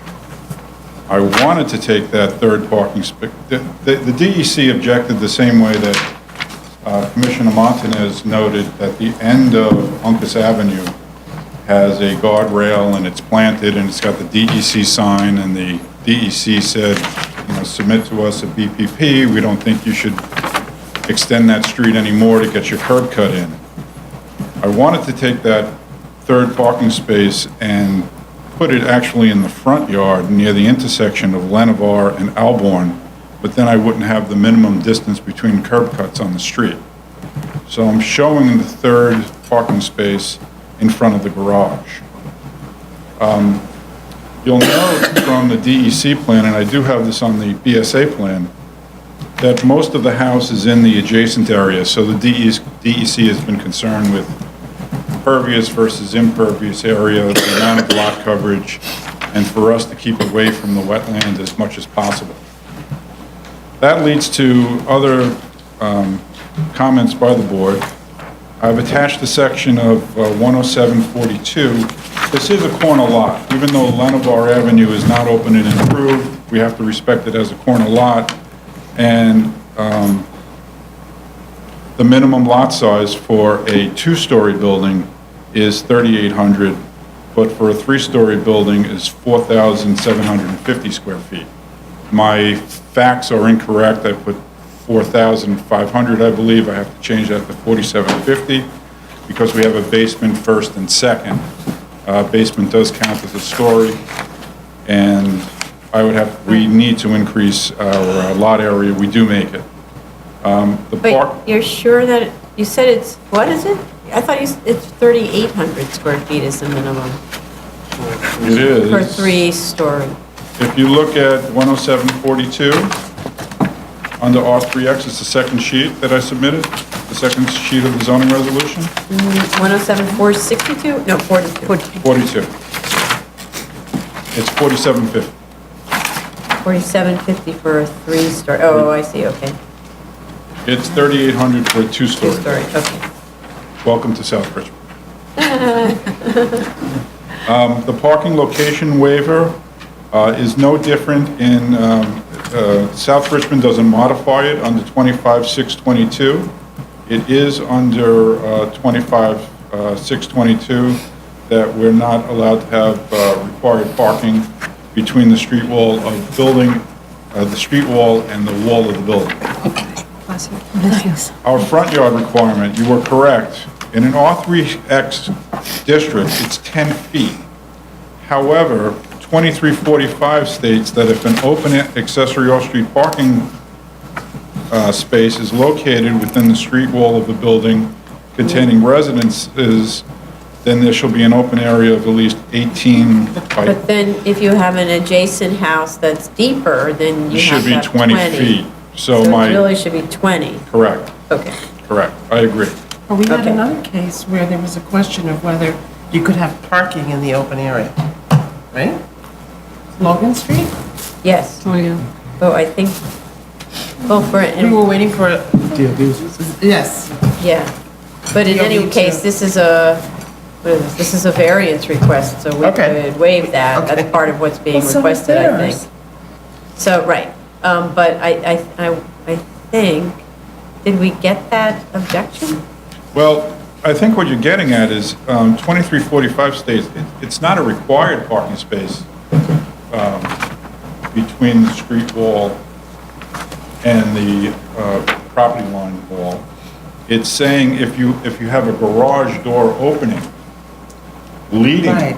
Oh, yes. then you need an 8.6 by 18 open area, even though your front yard may only be 10 feet. They want to have, because people No, are right. they don't always park in their garage. They're going to park in the driveway. Right. Right, okay.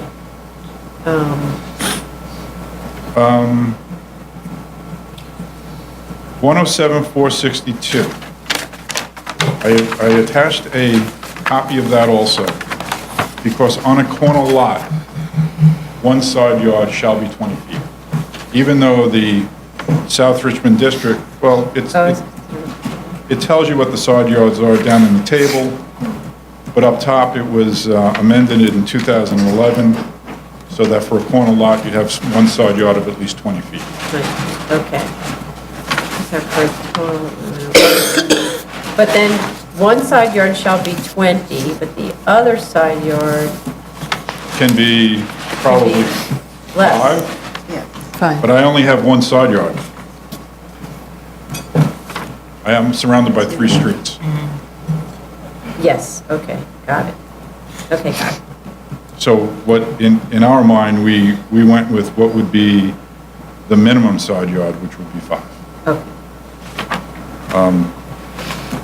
I liked the design idea that it's a tiny house in terms of its width, and you're only required to have a 10-foot front yard on Lenevere, but DEC, once again, has mandated that our setbacks be as much as possible. They don't want the house any closer. So they are the ones insisting on your 10-foot setback? Correct.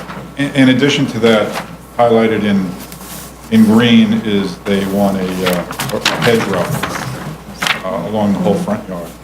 And even worse, they want a 6-foot-high chain link fence. Wow. So it's a beautiful site in terms of being next to the DOS and next to the wetlands, and it'd be nice if the people could enjoy it, but the 6-foot chain link fence is a killer. I tried to Didn't you have convince this them. problem with another site recently with a 6-foot? That's somebody else. Oh, okay, yeah, sorry. The terrible. They used to allow 4-foot-high split rail fences. But what they found is that those fences rot, people take them down, and they start encroaching into the wetlands. The basement apartment, we will label it as apartment and remove open basement, and site is not in a flood zone. What's the size of that apartment? It's less than what you said. It's about 320 square feet, and the section, there is a section. What's the minimum size required? 300. In R3X, it's 300, I think in R32, I think it's 580 or 600. But we meet the minimum apartment size. The windows. Junior, sorry? The windows, the Yeah, elevations yeah, are showing. yes, junior draftsman problems here. Wow. Someone was called on the carpet this morning for that. There's no reason to have such small windows. We will make them larger. They do meet the legal light and ventilation requirements, but that's not the point. Junior draftsmen who live in a cave in Brooklyn someplace, right? And that's because, No comment. because they're architects and they can't afford to live anywhere, so they're living someplace in a cellar and they think that that's what's normal It's for a normal, I window. understand. I used to Right. be one of those, I do remember. Commissioner Hingston's suggestion that to make the area under the deck as a garage was very well taken. However, DEC doesn't want us to put that curb cut in to access the garage. Right. Because that would be very nice, just slip it right under there and... Correct. Oh, Commissioner Montanez, it's section 23-23 that states in an R3X district, it's a minimum of 300 square feet dwelling unit. Okay. Just to take Commissioner Hingson's recommendation of the porch, I'm just throwing it out there, does it even, if the porch were to be moved over the garage, would that work? No, DEC doesn't want to see a curb cut on Uncas. Yeah, they can't have access from They can't Uncas put at the all. car in the back. They're moving the parking space to the front. Sorry, I take it A back. lot of balls in the air, I understand. Sorry. I got a text while I was waiting in the hearing room. DEC looked at the application today. They're anticipating that we would have our permit in hand in about 3 weeks. Modified permit in 3 weeks. So, did we have any open questions for which a submission would be necessary? I don't think so. I think you Well, he has to answered. revise the plans to show the parking, 3 parking spaces in tandem in the front. Yes. So he has okay, to- I'm looking at this one. And remove the curb cut in the back. Right. Yeah, Correct. I'm sorry, I'm Just looking have at to this make- one, which is already corrected to reflect Yeah, that. so Right, that just yeah. needs to give us The the rest of ones the that plans, and give put in us. the Yeah. proper windows and Right, all that right, stuff. okay, Correct. yes, okay. But other than that, it's not that we need to look at it, those are just corrections to be made to the drawings, And right? I would even say I should show the hedgerow on my BSA drawing, Yeah. Okay, But we also need the DEC approval. right. or a condition. Yeah, it could be a condition because he submitted, Oh, we're gonna close and grant? no, we Close. can't Oh, okay. because he didn't Oh, submit the sure. drawings, Right. right? Right. So he has to amend the drawings, so I just want to know whether we can close, that's really. We the can, question. I have no problem closing. Yeah, okay, so I'm checking with them, okay. Motion to close? So there's no, are there any speakers on this? No, that's big. Okay, so for a motion to close, Chair Perlmutter, aye. Vice Chair Hinkson, Aye.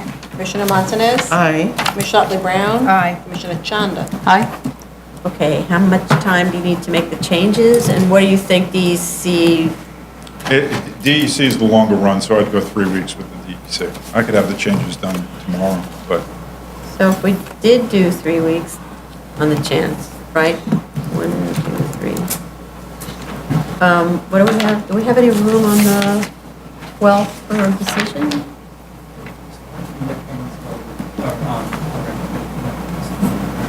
Okay, so, yeah, there's not much to review. So if you submitted say by the 23rd Of March?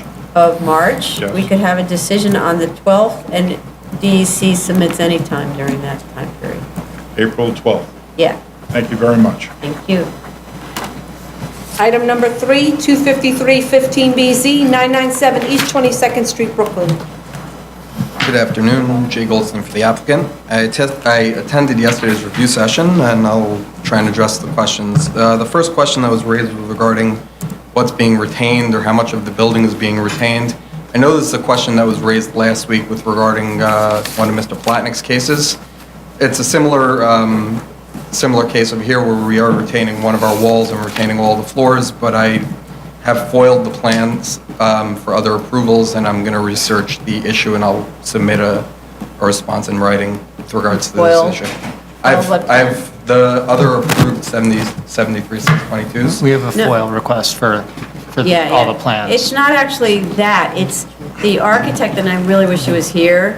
The architect gave a step-by-step analysis about how he's gonna remove this, and then he'll remove that, and then we'll remove that. And when we, we all read it, and we're like, Within one of okay, them- that's gone, that's gone, that's gone, Within one of the it's all gone. steps, he does talk about installing steel to support the floor beams that are to remain. So it is within his letter. But then he talks about He removed removing them.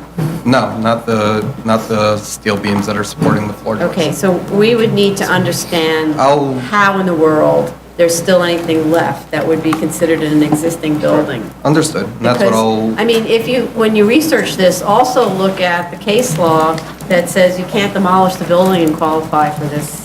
No, understood. It has to be an Right. enlargement, and based on the research, we'll come up and explain to you Okay. our procedure Mhm. and what's been done in the past. With regard to the second question, which was which of the surrounding buildings are 2 stories or 1 story, it's actually in my statement of facts, in the pictures, Oh, it is? and in you can see it in the Sanborns as well, that all of the properties in the donut, as you used to call it, I don't know what the term is now, but the donut, they're all actually 2-story extensions So they are, for those. it says it on the decks. Sanborn? It shows it on the Sanborns as being Oh, 2 okay. stories. You can see it in the plans, and you can see it on the photos pretty clearly, actually. Yeah, okay. With regard to the last question, I believe the last question was with regard to the roof, that one of the dormers is about a foot higher than the one on the other side. It's actually in the attic space, it's a wider span. The shorter dormer is a 12-foot wide space in the attic, and the other side is about a 20-foot space. So in order to come to a pitch, he needed to have a taller dormer in order to meet at the So point. I guess the question is, could you drop that peak down? I'll ask him and Even see if he has if to it'll work. spread it more like this, just so it's Right, I'll not see, so- I'll discuss with him and Okay. see if it works in terms of the rest of the roof. Okay, and then the comment about construction having started with the That was- wrong I have- building. Yeah, we My totally sincere misunderstood. apologies. Not a problem, I'm happy I didn't miss it, so, And mine as well, because I had the wrong building as well. no problem. We We did not tried. start, I was there last week, we did not start construction in this house, they still live in the house, so nothing's being done You would without the notice that. approval. Okay, There was still a roof and walls when I was there. okay. I can't be a So you're going to look at some modifications to the mass, but and then And then about just the retention Yes, area. okay. Retention question. Okay, so, And I think the architect actually has an error in his procedure, because I think he rebuilds the north and south walls twice, but never builds the east and west walls. yeah, that's what I got out of it too, yeah, I'll put 2 times It's an something open happens to concept. the walls. The house is an open concept. I'll There's ventilation. I'll correct it. Okay, so what do we think? Well, it really depends on timing of the response to the FOIL request. Okay, responsive forward, sorry? Oh, speakers, sorry. Is there a speaker on this? No? Oh, okay. You're an observer to just see how we operate? She's along for the ride. Okay, so, so you're concerned about the FOIL request response. So what if we maybe gave you till the end of April with the FOIL? Is that sound? Well, that's, I don't need much time once I receive the FOIL request, so it's just a question I don't of know how timing on long. Yeah. your staff's So you mean from part. GRM? Yeah. No, it's not from Jerry. It's Oh. in-house. It's just a matter of. Oh, getting- sorry. Of assembling It's it. assembling. I'd love to be put on for the first week of May. May, I don't know okay. if that works. That would work. Yeah, okay, so May 3rd is the first hearing.